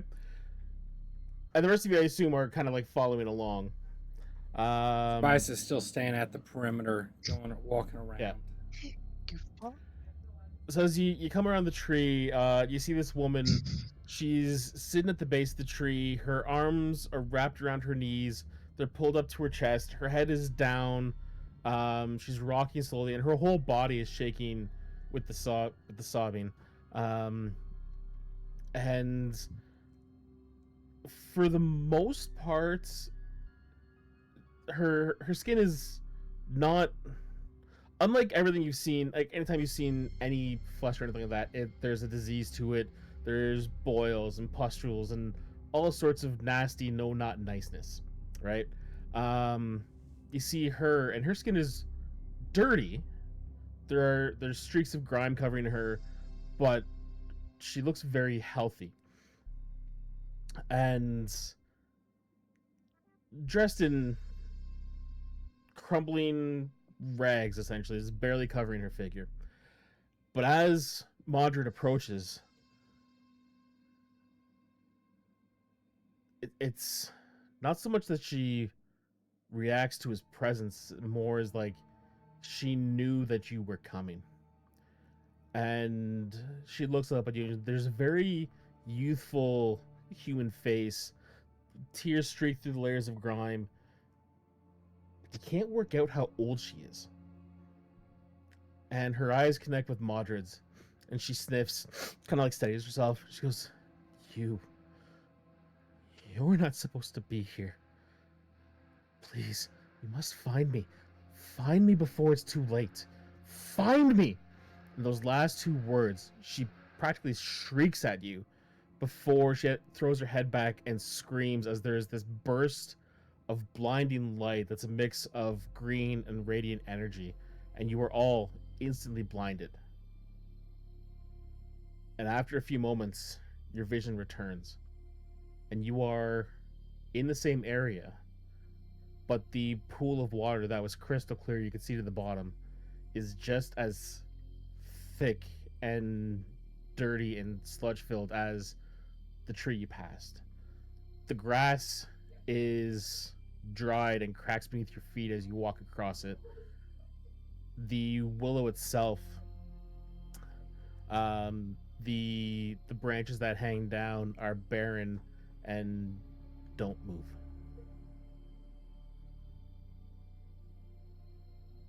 The hell was that?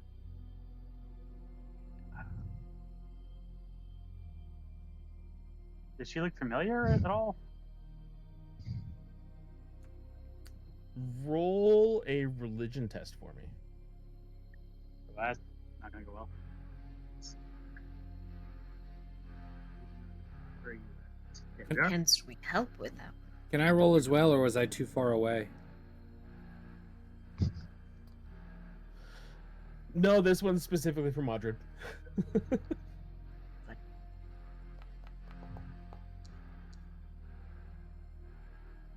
Make it roll. There it goes. Oh, Okay. and 8.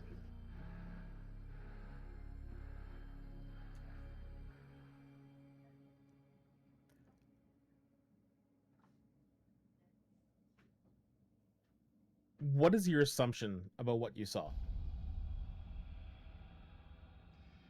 I think he's kind of conflicted.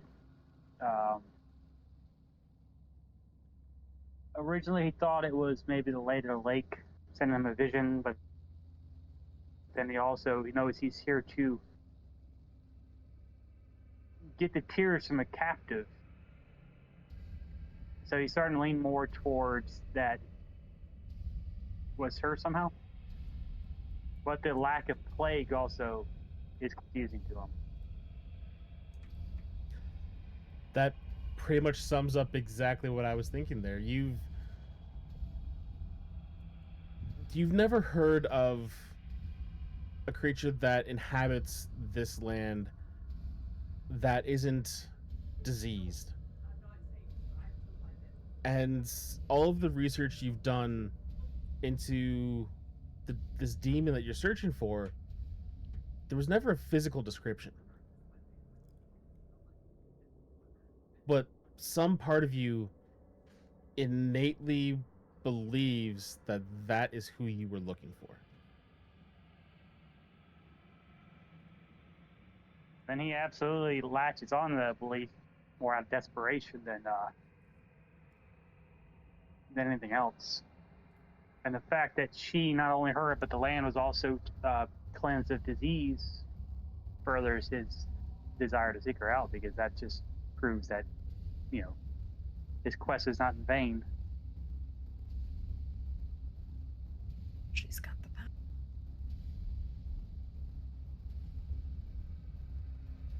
Although that did just complicate things. He was really here just to get the tears, but now he doesn't think he could do that without, and to just leave her there. Damn it. Curse you, chivalry. Alright, let's keep going. You have no idea how excited I am to have someone play a Bretonnian that understands what it means to play a Bretonnian. Mm-hmm. Like, oh, I'm going to destroy this man. I'm sorry. I Oh. was hoping that I'm hoping it takes a little while for my character to go out, but we'll see. I think he meant emotionally. Keep you physically alive. I can't say about emotional. Oh yeah. Yeah. I have plenty to work with. Yeah. And like we were working through this character, and the gears started turning, and I'm like, oh, I could do this. Oh, I could do this. Oh, I could do this. Oh, I could do this. It's so exciting. God damn. Somebody needs to clip that Sweat. reaction from Donnie. Yeah. It shall be immortalized. Don't worry. When we finish tonight, I'm gonna do it myself. I'll be surprised if Booty doesn't beat you to it. So the train more or less shifted back into where we were with the swinging bodies and everything, or just the cave? No, you were still in that like clearing that had the willow and the pond and the creek, but like the creek went from like a constant flow of clear water to like this dripping sludge that feeds into this pool, and the area is the same. It is just now diseased. I think as Magram blinks his vision back, he's going to wherever the nearest pile of flowers were. He's going to flank it back and just kind of, and then stab the ground just reactively, just in case there was some sort of plant monster, so he doesn't get swallowed again. I mean, when it was like a healthy clearing, the biggest flower was like a tulip. Hey, wherever the biggest clump was within his 10-foot range, he's just reactively. Okay. You stab the ground where the flower was, and it goes sinks into the mud. Burbles a little bit from the. Right. It was a nice change of pace while it lasted. All right, continuing on. Mhm. Who was the Humi? I think that might have been. I think that was the Damon I came here looking for. Mhm. And the fact that she Gotcha. made the area look like that, whether it's through vision or what, gives me hope actually. So What is a daemon? Yes. Demon. Gotcha. Well, I was It's a expecting strange kind of demon. horns and That's right. red skin and Well, you faced demons before. Yeah. Yeah. Like the pink horrors you faced when you were dealing with Zinch, the demonettes when you were dealing with Slanesh, and the like greater demon, the one that greater you demons as trapped in the well. House of Cards.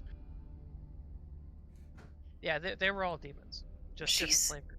an interesting kind of demon. I don't think we've seen. I wasn't that expecting kind a before.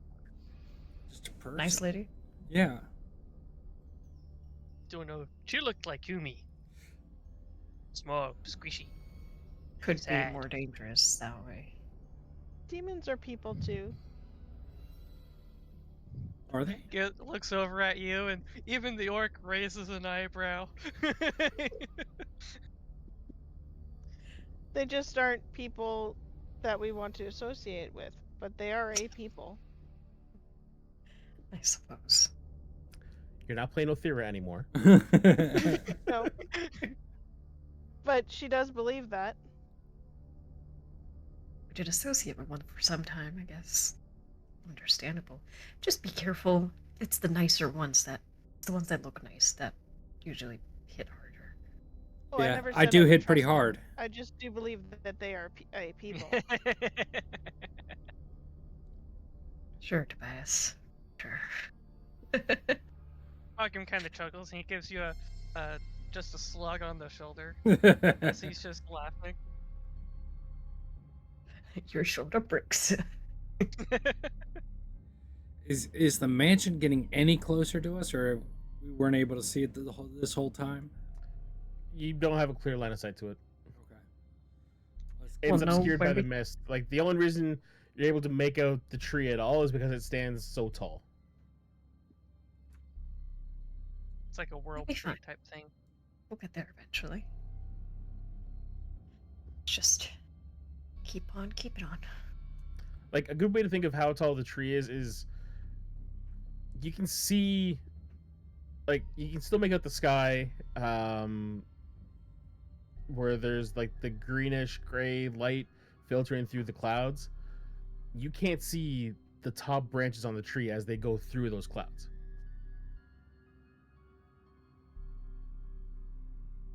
World tree shit. Got it.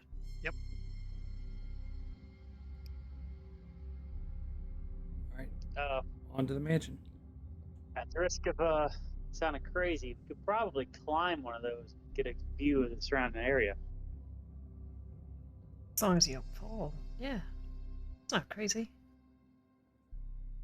Is that closer, or is the other place closer? If y'all wait a moment, I'll climb up and take a look around. We're not near the big The playground. willow tree. No, it was just the trees around you. Oh yeah, are the like willow. Never mind. Sorry, I'm the inside. willow. The willow is, I don't know how big willows get. Let's go with like Decent tree size. 20 feet, 20 Sure. feet, 30 feet, something like that. Yeah. It's Somewhere thick around and there, squat. I I wanna don't know. So yeah, that's not the one Sounds that's right like to me. reaching to the clouds. It's the great tree that's piercing clouds. But do I feel like if I get to the higher end of the oak tree, I could try to get a lay of the land? Okay. So I do have a climb speed, if that helps. yeah, you do. I know. First thing I Okay. will say is when you go to reach to touch the tree and start climbing, your hands sink into through the bark and into the tree trunk itself. Nope, sorry, it's unclimbable. Wash my hand off. Right, and just for reference, apparently certain willow trees, like a white willow, can be anywhere from 50 to 100 foot tall. The most common weeping willow, or most popular, is 30 to 50. So I was right about 30 feet. Okay. Yep. Sounds about right for maybe. one that's Yeah. ancient and And like covered in sick decay. when you pull your hand back, like you look down at your glove and there's this like oily residue on it that you try and rinse it off with some of your drinking water, and it just never quite goes away. Hmm. If Mogram looks at the tree, does he think he can climb it? Mogram. I wouldn't. I don't know. Hmm. Does Mogram think he can climb it? Of course he can climb it. Sure. It's Mogram. I'm gonna Just look at be it careful. and then kind of chuckle. I's got this. And then I'm gonna start climbing a tree. You won't Okay. break that. It's a tree. Athletics? Sure, at disadvantage. Making me want to pop a rage for this. What are you doing? Rage climbing a tree? I'm angry. Alright. This tree is so squishy. It's a 6 for a 23. Like you do your best to climb this tree, and where you expect that you'd be like halfway up the tree after like maybe 15-20 seconds, you look down and you are making progress, but you realize you're going like an eighth of your speed because every time you grab a handhold, your fingers like you're ripping out parts of the tree and your boots are carving these furrows, and like it's just that you're compacting the decay, and like the tree's falling apart as you're trying to climb. You can get there eventually. Got it. It's what it became, yes. Disease Play-Doh. That's an interesting thought.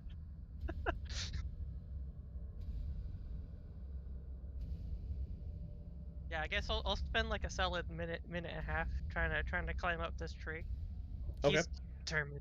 I'm going at this. All right. As You high do as, eventually get to the lumber. top of the tree, and as you get to the top of the tree, you figure like your best place to be is instead of like near the edge where it's like constantly crumbling, you think maybe it's going to be a little more stable in the center. So you move yourself to the middle of the tree, and you can see just barely over the edge of the mist. You do make out like the spires of the mansion, but you can't judge the distance for it.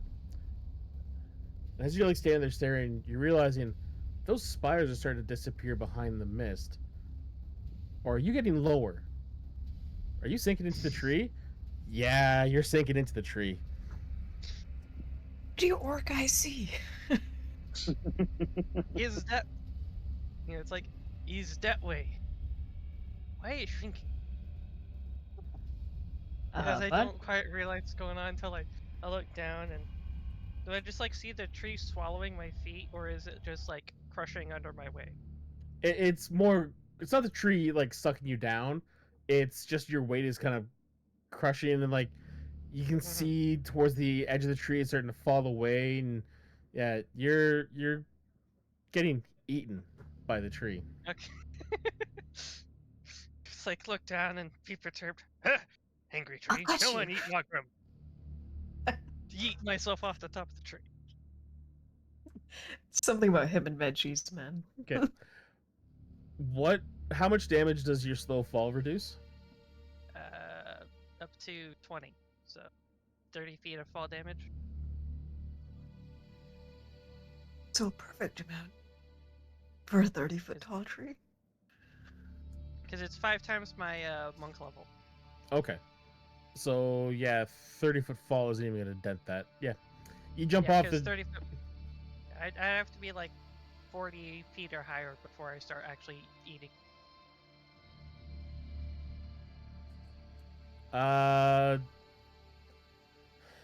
To do an average of 20 damage on D6s, you have to be 60 feet up.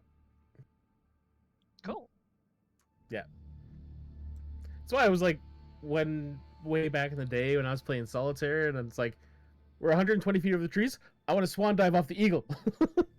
Why? Because I can. I remember those days. It was fun. And then I want to run across the lake that's filled with all these worms and wake them up and piss them off. Mhm. Yeah. Good times. Those are fun times. Ooh, Kurgan I coming still in with remember that- 6.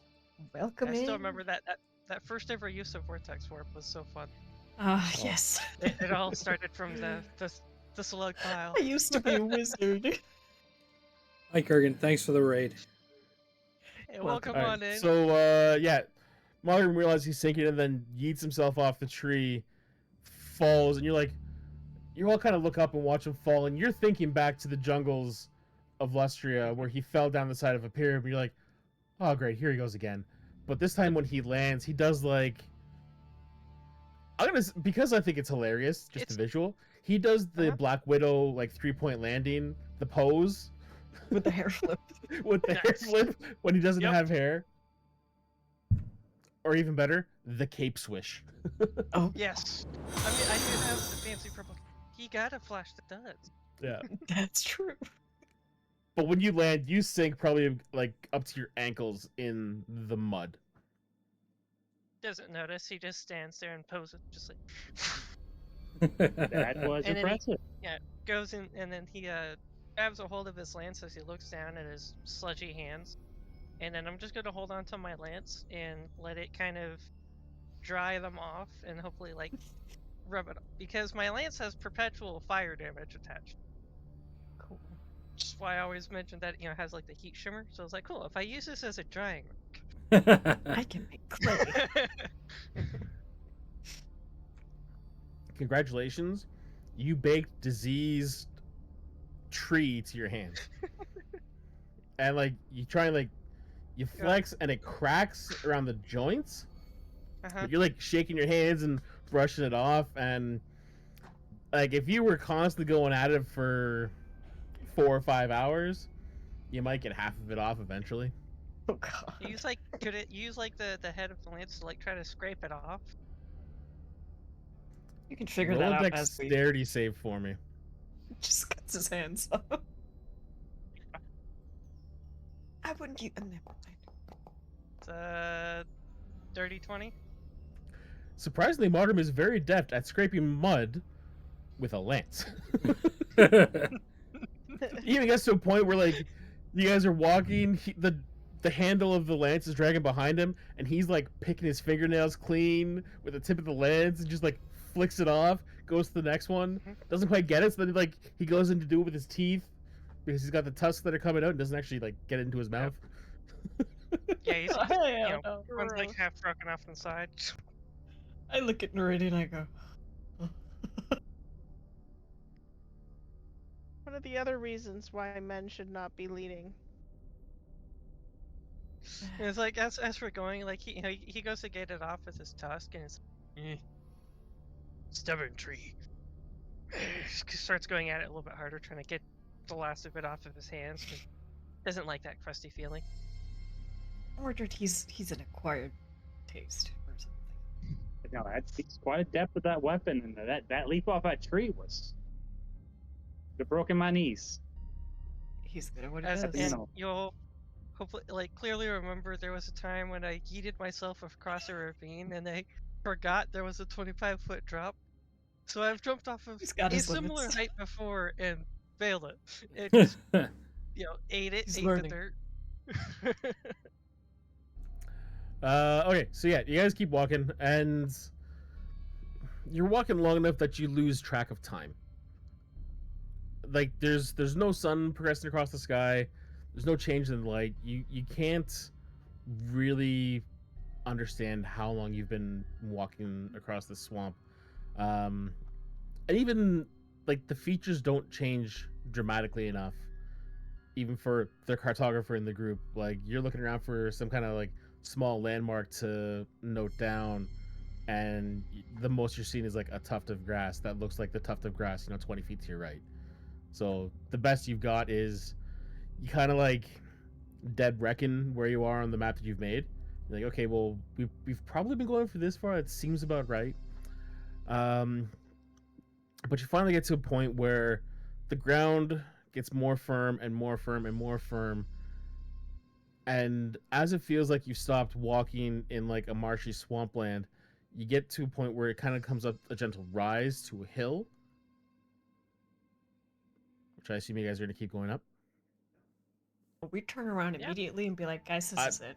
You might decide you don't want to do that and like hang left. I don't know. I gotta check. It's not like you're 100% I'm on gonna- railroads at this point because you don't really We know where take you're the high going. ground. We take the high ground always. Oh wait. We You still know, see the that step mist further in front of forward. us, right? You can't really see it past, like, surrounding you, yes. But you can't see past the top of the hill in front of you. Got it. Yeah, I'm Order will gonna go up. keep leading the way up. Okay. So, you start climbing the hill. It's actually a fairly easy climb, which is a nice change from, like, how just kind of strenuous it was walking through the marsh. You get to the top, and you're expecting to see some change in the terrain before you. But the first thing that stands out that just doesn't seem right is the mansion and the tree you'd spotted when you first came down from the hills after fighting the purple worms is still exactly on the horizon. Yeah. Cardinal, I don't think this is working. These. you look down and you see 5 pairs of boot prints are sunken into the mud. And you get that click in your head. You look out in front of you and there is just more swamp. But you start to pick out small details. Like there's a wide expanse of water that has a single sunken tree in it. There's a grove of trees. You can faintly make out little shapes hanging and swinging. And you see a single dead willow tree at the edge of a pool of water.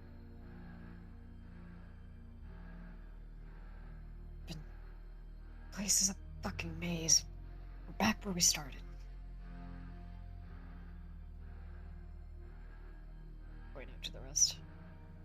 So how do we get where we're going if we keep going in circles? Or if it's on a loop? Question. Well, if it's not magically on a loop, a good way to stay in a straight line is to have one person walk forward and just keep going past like that, so we're not always traveling as a group and veering off. I think it might be magical. This land is to confuse. I think we need to click our heels together to get over there. Figuratively speaking. There's no place like home. Malcolm looks down. He's. Why? We could try teleporting. For all it's worth. Do can I make some kind of a navigation check to try to plot a course through from this hill? Could roll survival. Try my best.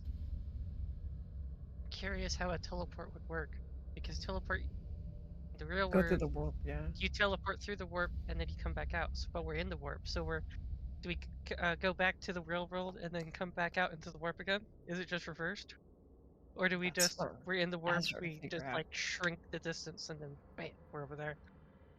Roll 25. If we shrink the distance. So 25, like here there's no mist. You've got a clear line of sight covering this immense swamp from the hills that you're standing on. It seems fairly straightforward. Walk towards the mansion. That is the direction you want to go. Can I roll an Arcana check to see what the fuck is going on? What Sure. sort of fuckery is this? Crazy Sorry, idea. the ADHD brain is taking off today. 16. It's almost a natural 20. It is chaos fuckery. So it's definitely magic chaos fuckery. Crazy idea. Walking at it didn't get us closer. What if we walk away from it?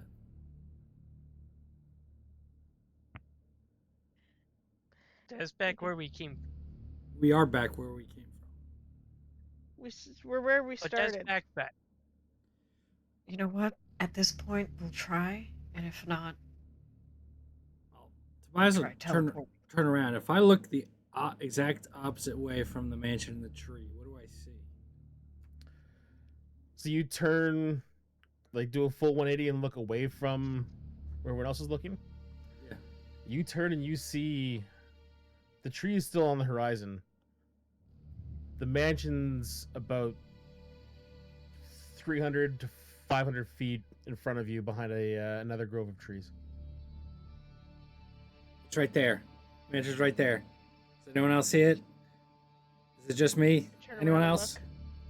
You all see the same thing. I Huh. see. I see it. Well, we don't want to walk towards it, so let's go. But now we want to walk How towards about this we close walk one. back, Walk backwards. Okay. and then No, I'm no, just gonna like we don't want to walk in there. big ludicrous steps. I'm gonna start walking backwards. We could have used the power of denial. So you're looking at, like, you turn I'm around. looking at the far mansion, and then Okay. I'm walking backwards towards the close one. And I'm like using my lance behind me as like a backwards blind person stick, and trying to make sure I don't walk into a tree. Yeah, you just we're try and keep an eye roll a on me. roll a dexterity save at disadvantage.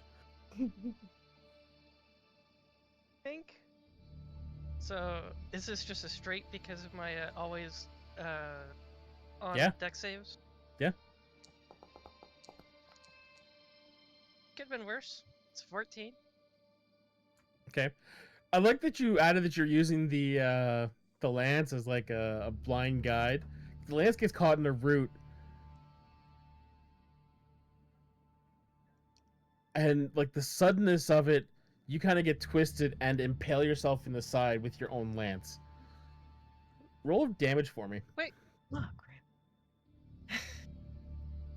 Just trying to figure out how I'm holding the look thing away because for that 1 thing's like second. 10 foot. Well, like Look it, away for 1 second. I'm picturing like you have it beside, like you're holding near the point. You're holding near the. You're holding the handle. like 2/3 of the way up. Like I'm still trying to like hold it in the middle Okay. ish so I can keep guide of it, but Could still hit yourself in the face with it. yeah, Yeah. I still Yeah. do that. Yeah. This is like a broom handle to the face. Yep. A hot broom handle to the face. So it's not going to make any difference here. But let's say it's bludgeoning instead of piercing. But Got you whack yourself pretty hard. Oops. So Just roll damage. Just roll damage for your lance. so- Oh.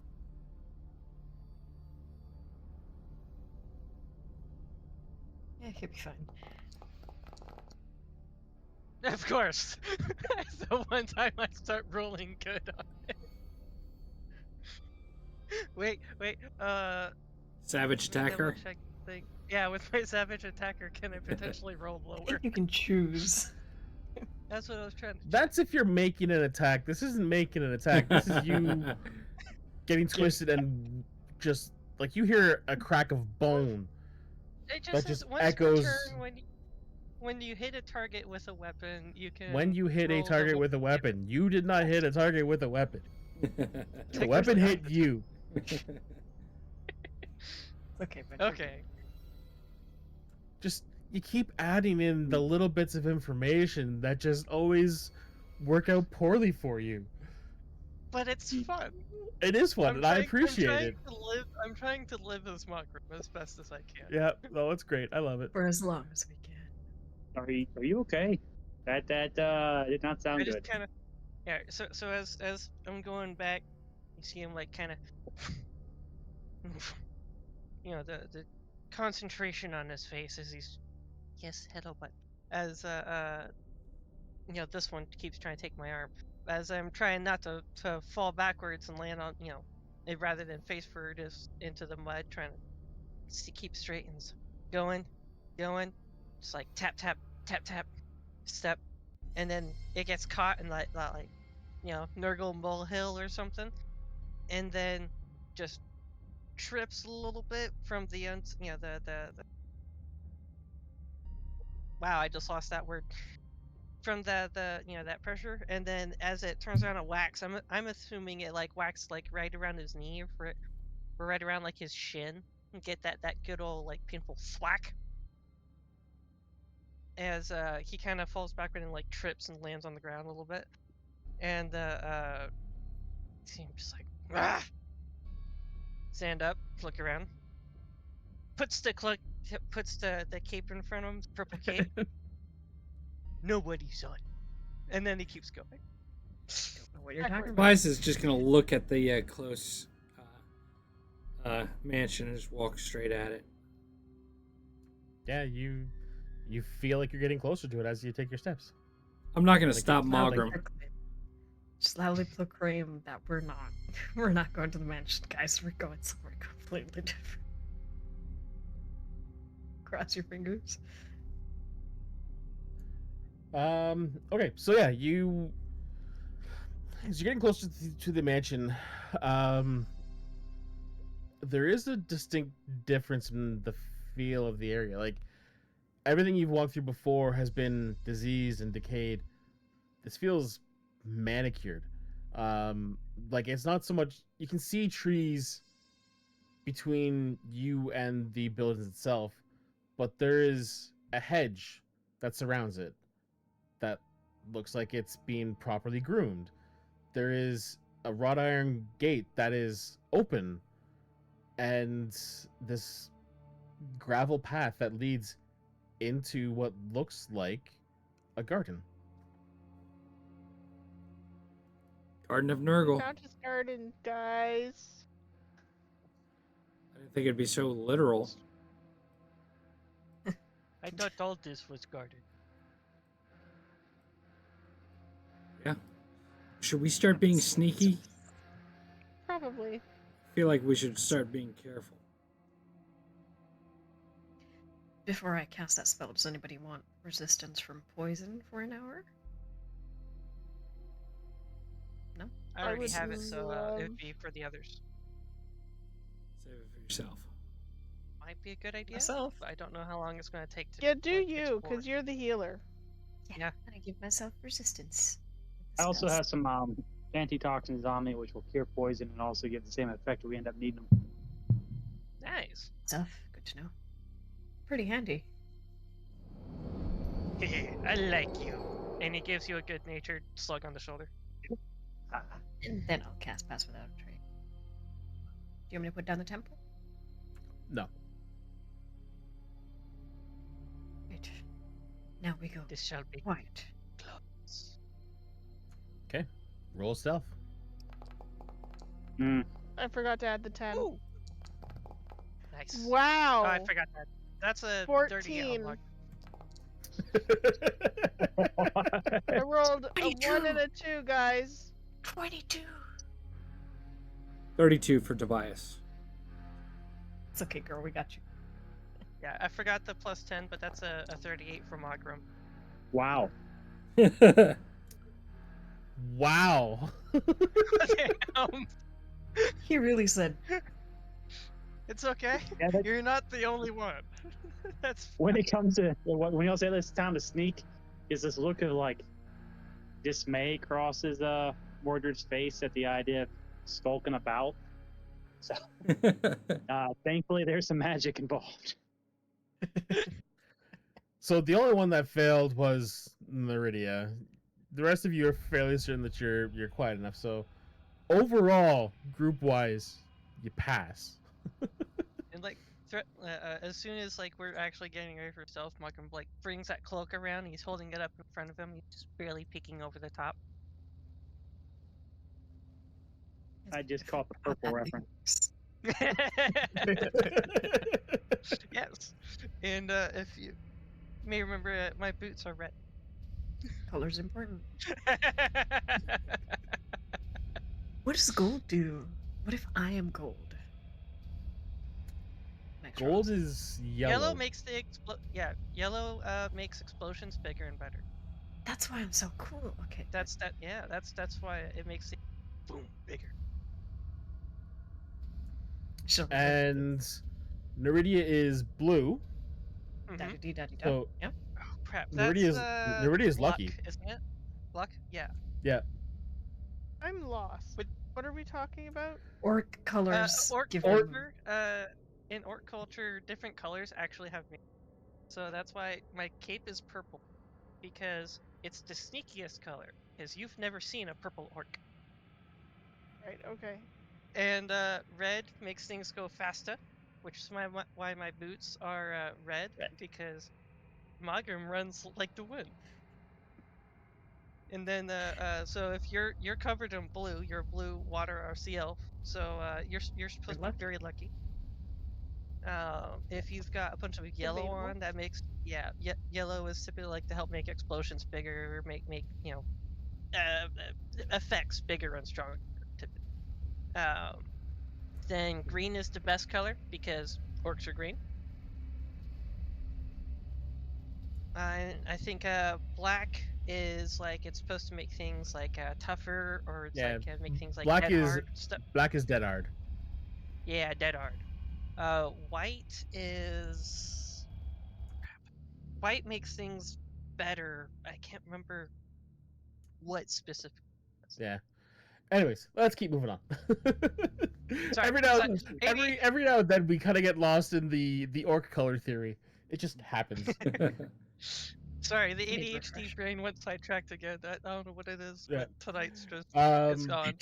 So yeah, you start walking into the garden, and you get about like 20 feet in. You're trying to be quiet. You've got the spell going.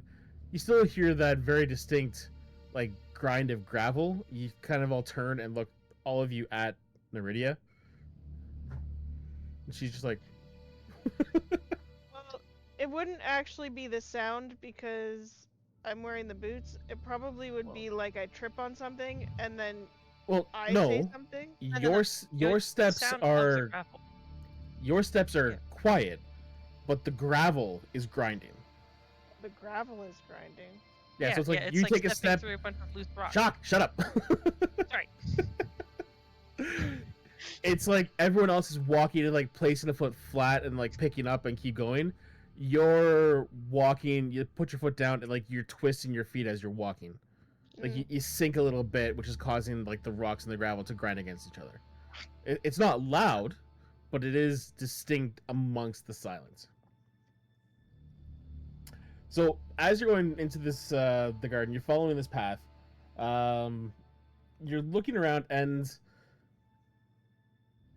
it feels just wrong for Nurgle's realm. Like everything's been these muted greens and grays and blacks and everything you associate with like decay and pestilence and all that stuff.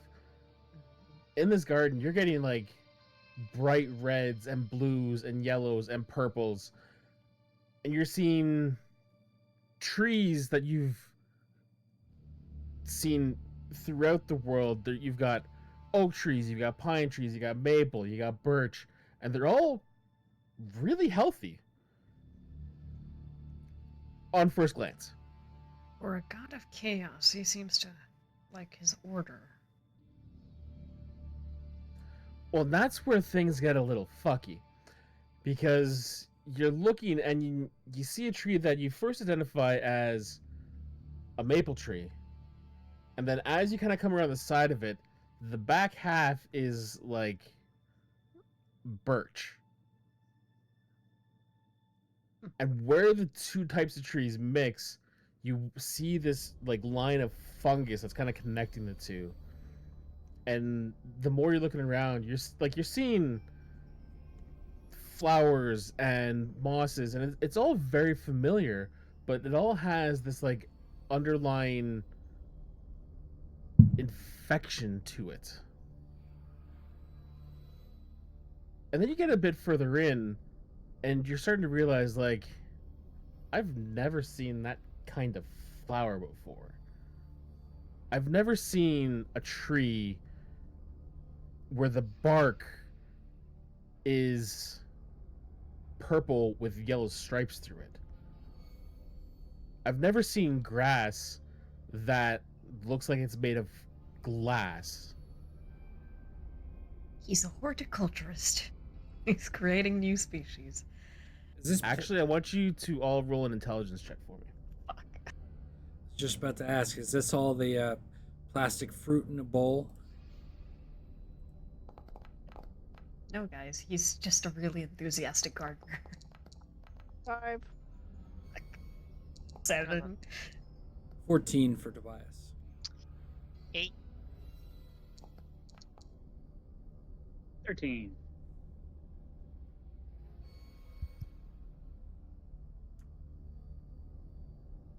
I'm gonna say Tobias gets it. Walker's too distracted by the purple tree. Yeah, you're thinking, why can I see this tree? Tobias, the first thing that pops into your mind is these plants are out of this world, and then it just clicks. These plants are out of this world.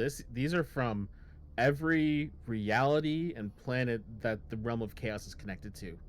He has drawn fauna from and uses that to populate his garden and uses that to kind of like test his poxes and plagues and diseases on different realities. Tobias will just say, this is a testing ground for all realms, not just ours. He's messing with all these living things. Shit. Huh. His horticulture is just the worst kind. What was it we needed to do in his garden? I don't think I was there for this. Draw out his champion was the last thought, but again, guessing. For now, let's find the demon Tears. and see where that leads us. Inside the mansion, if there's a door, I guess. After giving the funny purple tree another look, Marco will keep leading the way.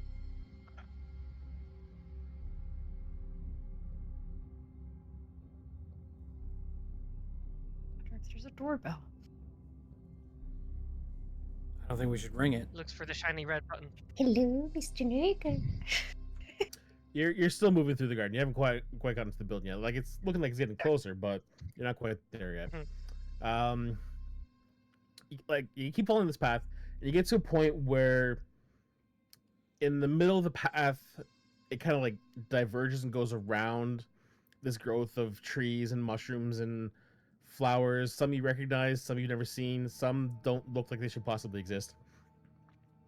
And there's two branches where like the path splits off and goes to your left and to your right. But coming from your left side, you hear this squeaking of metal on metal, and it's kind of like groaning, breathing, just like a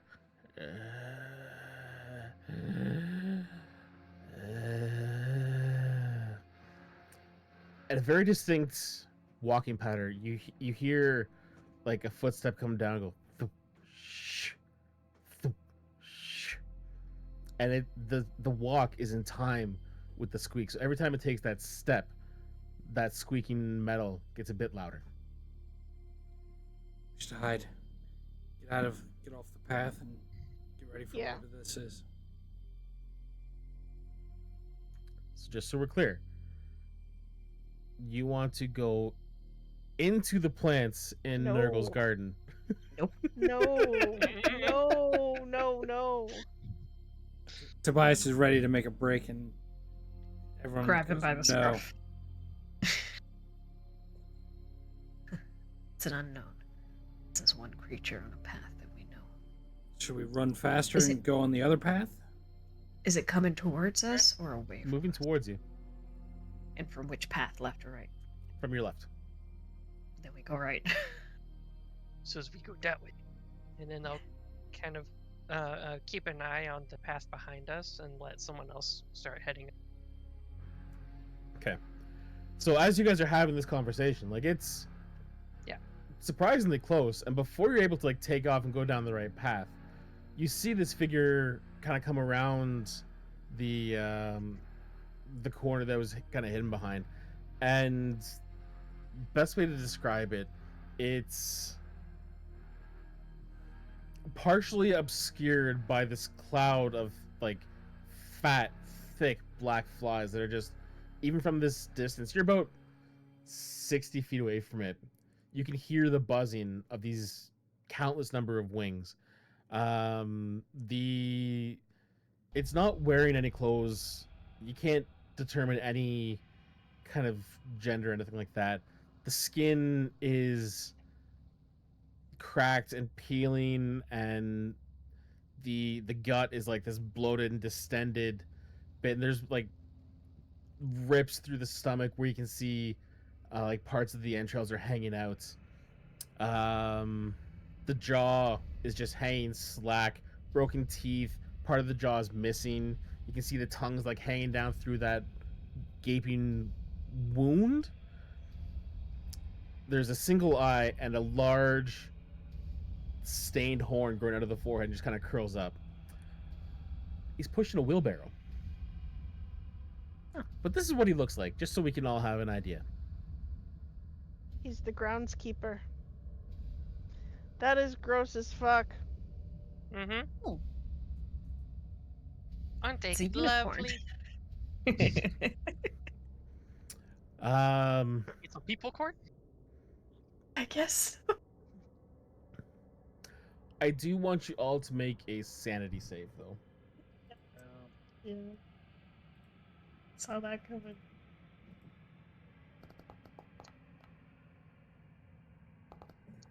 Ten for Tobias.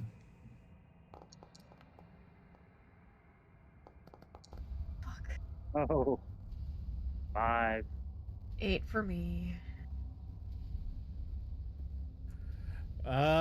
So it's just Sorry, a little guy. Where's the button again? Attributes, sanity. Should Oh, be Same under as any other Constitution. check. The other one. I was looking in the actual character sheet. I was like, where is this? It's the stat that's on the very right side. Sorry. That's a 5. Okay. So it wasn't a hard test because this guy is just a little guy. But Cardinal, Mordred, and Mogrim, you're all frightened of him.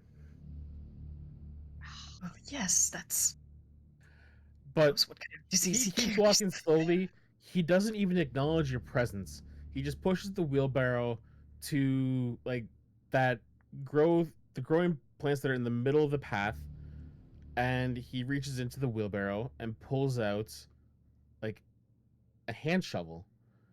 And he bends down, and you watch as like you can hear the popping of its knees, but more you also watch as the knees kind of like burst, and this black grimy fluid just starts to run down its shin, which it ignores. It kneels down and starts like tilling the ground around some of these plants, and just reaches back into the wheelbarrow with a claw. You hear the shovel being put down, and it pulls out another plant and puts it into the hole it just made. The groundskeeper. I nope the fuck out of there. I Oh, want come no part on. of this. Nope. But he's just using 100% natural fertilizer that happens to come from his legs. Yeah, and I want no part of it. Final straw on Camelback. Of course he is groundskeepers.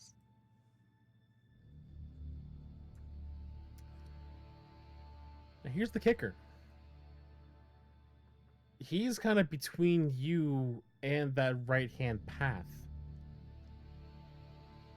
And you're afraid of him. You don't want to get any closer to him. Nope, I can't walk towards him. Gross. So, if I can't walk towards him, Mogrim's just gonna start backpedaling the other way and keep going up the left path then. Do I I don't hear think you, anything? no, he's like in the middle of the path you were on. Because you know what? Let's just do it this way. Drawing two. Where is it?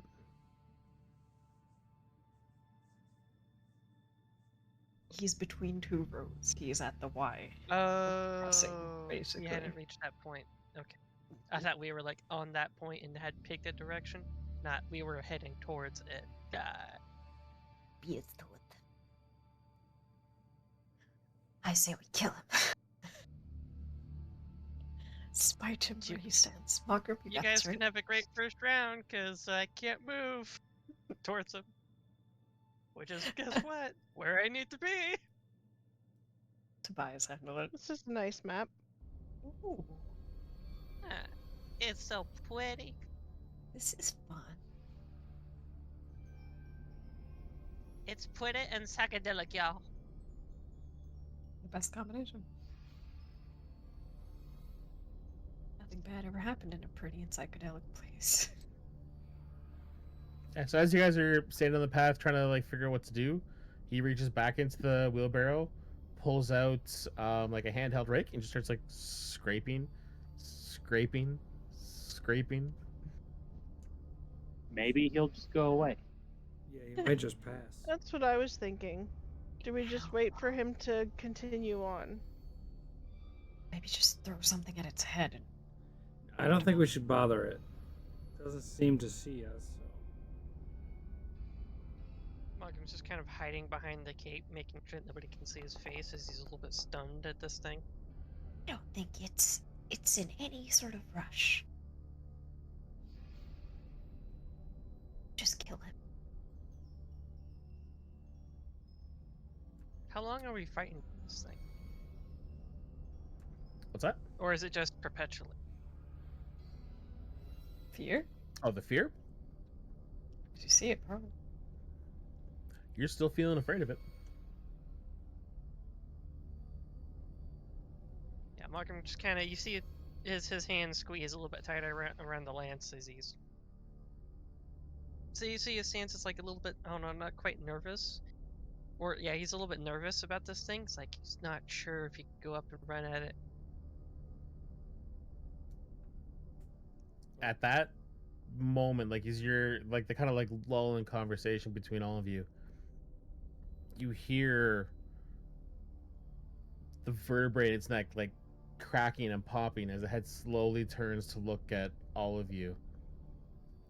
And it makes eye contact with...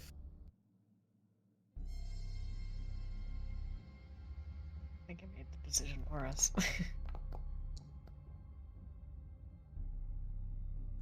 It looks directly at Cardinal. Oh.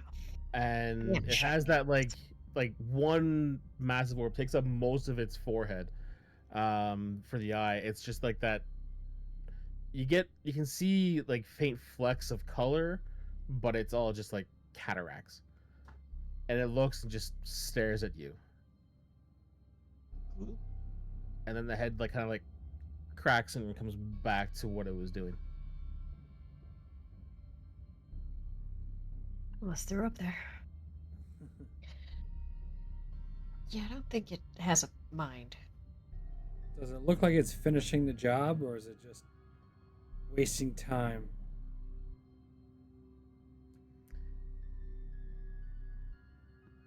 I'd say at this point you guys have waited about 30 seconds. It kind of like knee shuffles about 5 feet to the left and keeps going. He went to the left. Keeps Well- working or moves on? Keeps working. If he went 5 feet to the left, can we strafe? Can we strafe? You'd have to go through the Okay. plants. Try and stick to the shallow edges. As long as you don't get closer. Just strafe. Yeah, so like a Strafe around the hard, edge. hard angle. Whatever the hard equivalent angle. is. Tobias stays out of the plants, but cuts around. I can't get closer, so I have to go through another hard angle. I'm gonna just hop off the plant, like hop over the plants for a little bit. No, I think Malcolm knows better than to step on the funny psychedelic mushroom, so I'm just kind of stuck here for the moment. Roll a wisdom save, Malcolm. Just jump. Let's see if you're thinking clearly in your fear. Boy. Oh boy. It's whopping 15. Pretty high for him.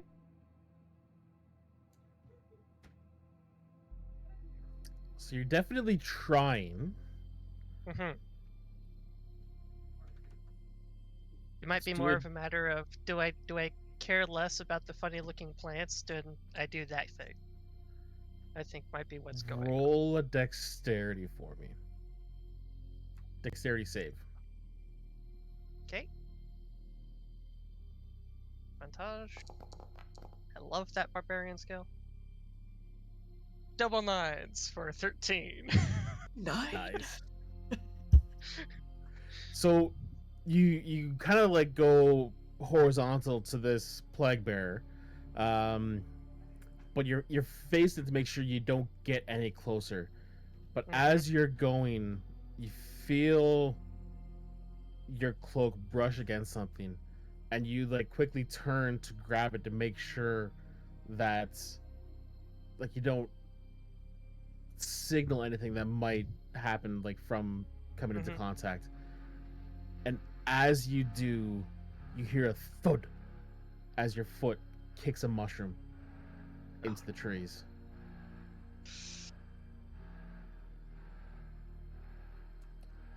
And that's where we're going to stop tonight. You son of a bitch. Well, guys, Remember, welcome back it's- to Mugrim Does Mugrim. Mokrum advances the plot, and we all appreciate it. Out of character. But yeah, that was pretty fun. Out of character. Cardinal is just sick of this shit. You're telling me, dog. I'm like, Again? Again? Oh, come on, dude. I thought we learned our lesson. But no, we didn't. What's hilarious is that I rolled the best stealth and I was the one who screwed up. Happens to the best of us. But thank you for the session, Az. I think you're getting really good at descriptions. This session was uncanny, some might say. Simple question: if he's a plague bearer, why isn't he counting? What? If he's a He's plague bearer, outnumbered. why isn't he counting? Because he's occupied. He's planting, obviously. Has nothing to do with the fact that I'm not 100% versed on all chaos lore and knew that there was something to do with plague bearers counting. This just goes back to my random lore bets. Yeah, We plague just bearers, never noticed him count. plague bearers like constantly count because they're trying to like count the like Nurgle's design, so like they keep track of the diseases that are around the plants that literally everything concerning Nurgle stuff. So they, if there's a lot of them around, there will be a constant drone of counting. So my worst nightmare, math. This explains my fear. Anyways, this has been Quest and Jess. If you like our content of all varieties, Nurgle and otherwise, you can check out our. Feel free to follow. Thanks for what that rated. Shout out to Kurgan and Goblin Tuesday. Bless their hearts. And you can also check out our YouTube. We have another day that we stream on, which is Sunday, same time, same back channel. In which case, I shall be leading the charge in 13th Century Assassins campaign. We got a new friend joining there as well. Kranzer, good to have you today. Glad to be back on the table with you. And with a Frenchman, no less. We're a Bretonian. So I'm very excited to see what happens with Mordred. Yeah, he's a cool character. I'm looking forward to it. I have designs. Plans even. But either way, another thing that we're doing right now is if you look over here, we got 121 days. We're still raising money for quests. We're still raising money for Extra Life together with Goblin Tuesday's team. So if you got a couple bucks extra at any time, feel free to donate, unlock any of the rewards that we have and the milestones. thank you to everybody that's donated so far. It will go to Mac Children's Hospital in Hamilton, Ontario. So, good job. Other than that, we shall be looking for a raid. In the meantime, I'll tell you about our personal projects. You can catch me tomorrow at Crit Crafters. We'll be playing Ember, a new system, a new world with the D&D system. We've tried out the new system prior. You can also check out Azrael's personal TikToks at Azrael DMs Canadian, and you can check out Springer's Knives, excellent for chopping mushrooms and other vegetables that we have tested personally. All right. Do we have Yes, I'm starting to understand this list better. I think we're gonna raid Blackwater D&D. We Sweet. follow them. I think they're a Canadian D&D team. They're on episode 52, so I think that's what we're gonna try, and we'll see how it goes. Awesome. Let's head on there. We shall see you Button. on the other side. All right, going in 5 seconds. It's great seeing everyone. I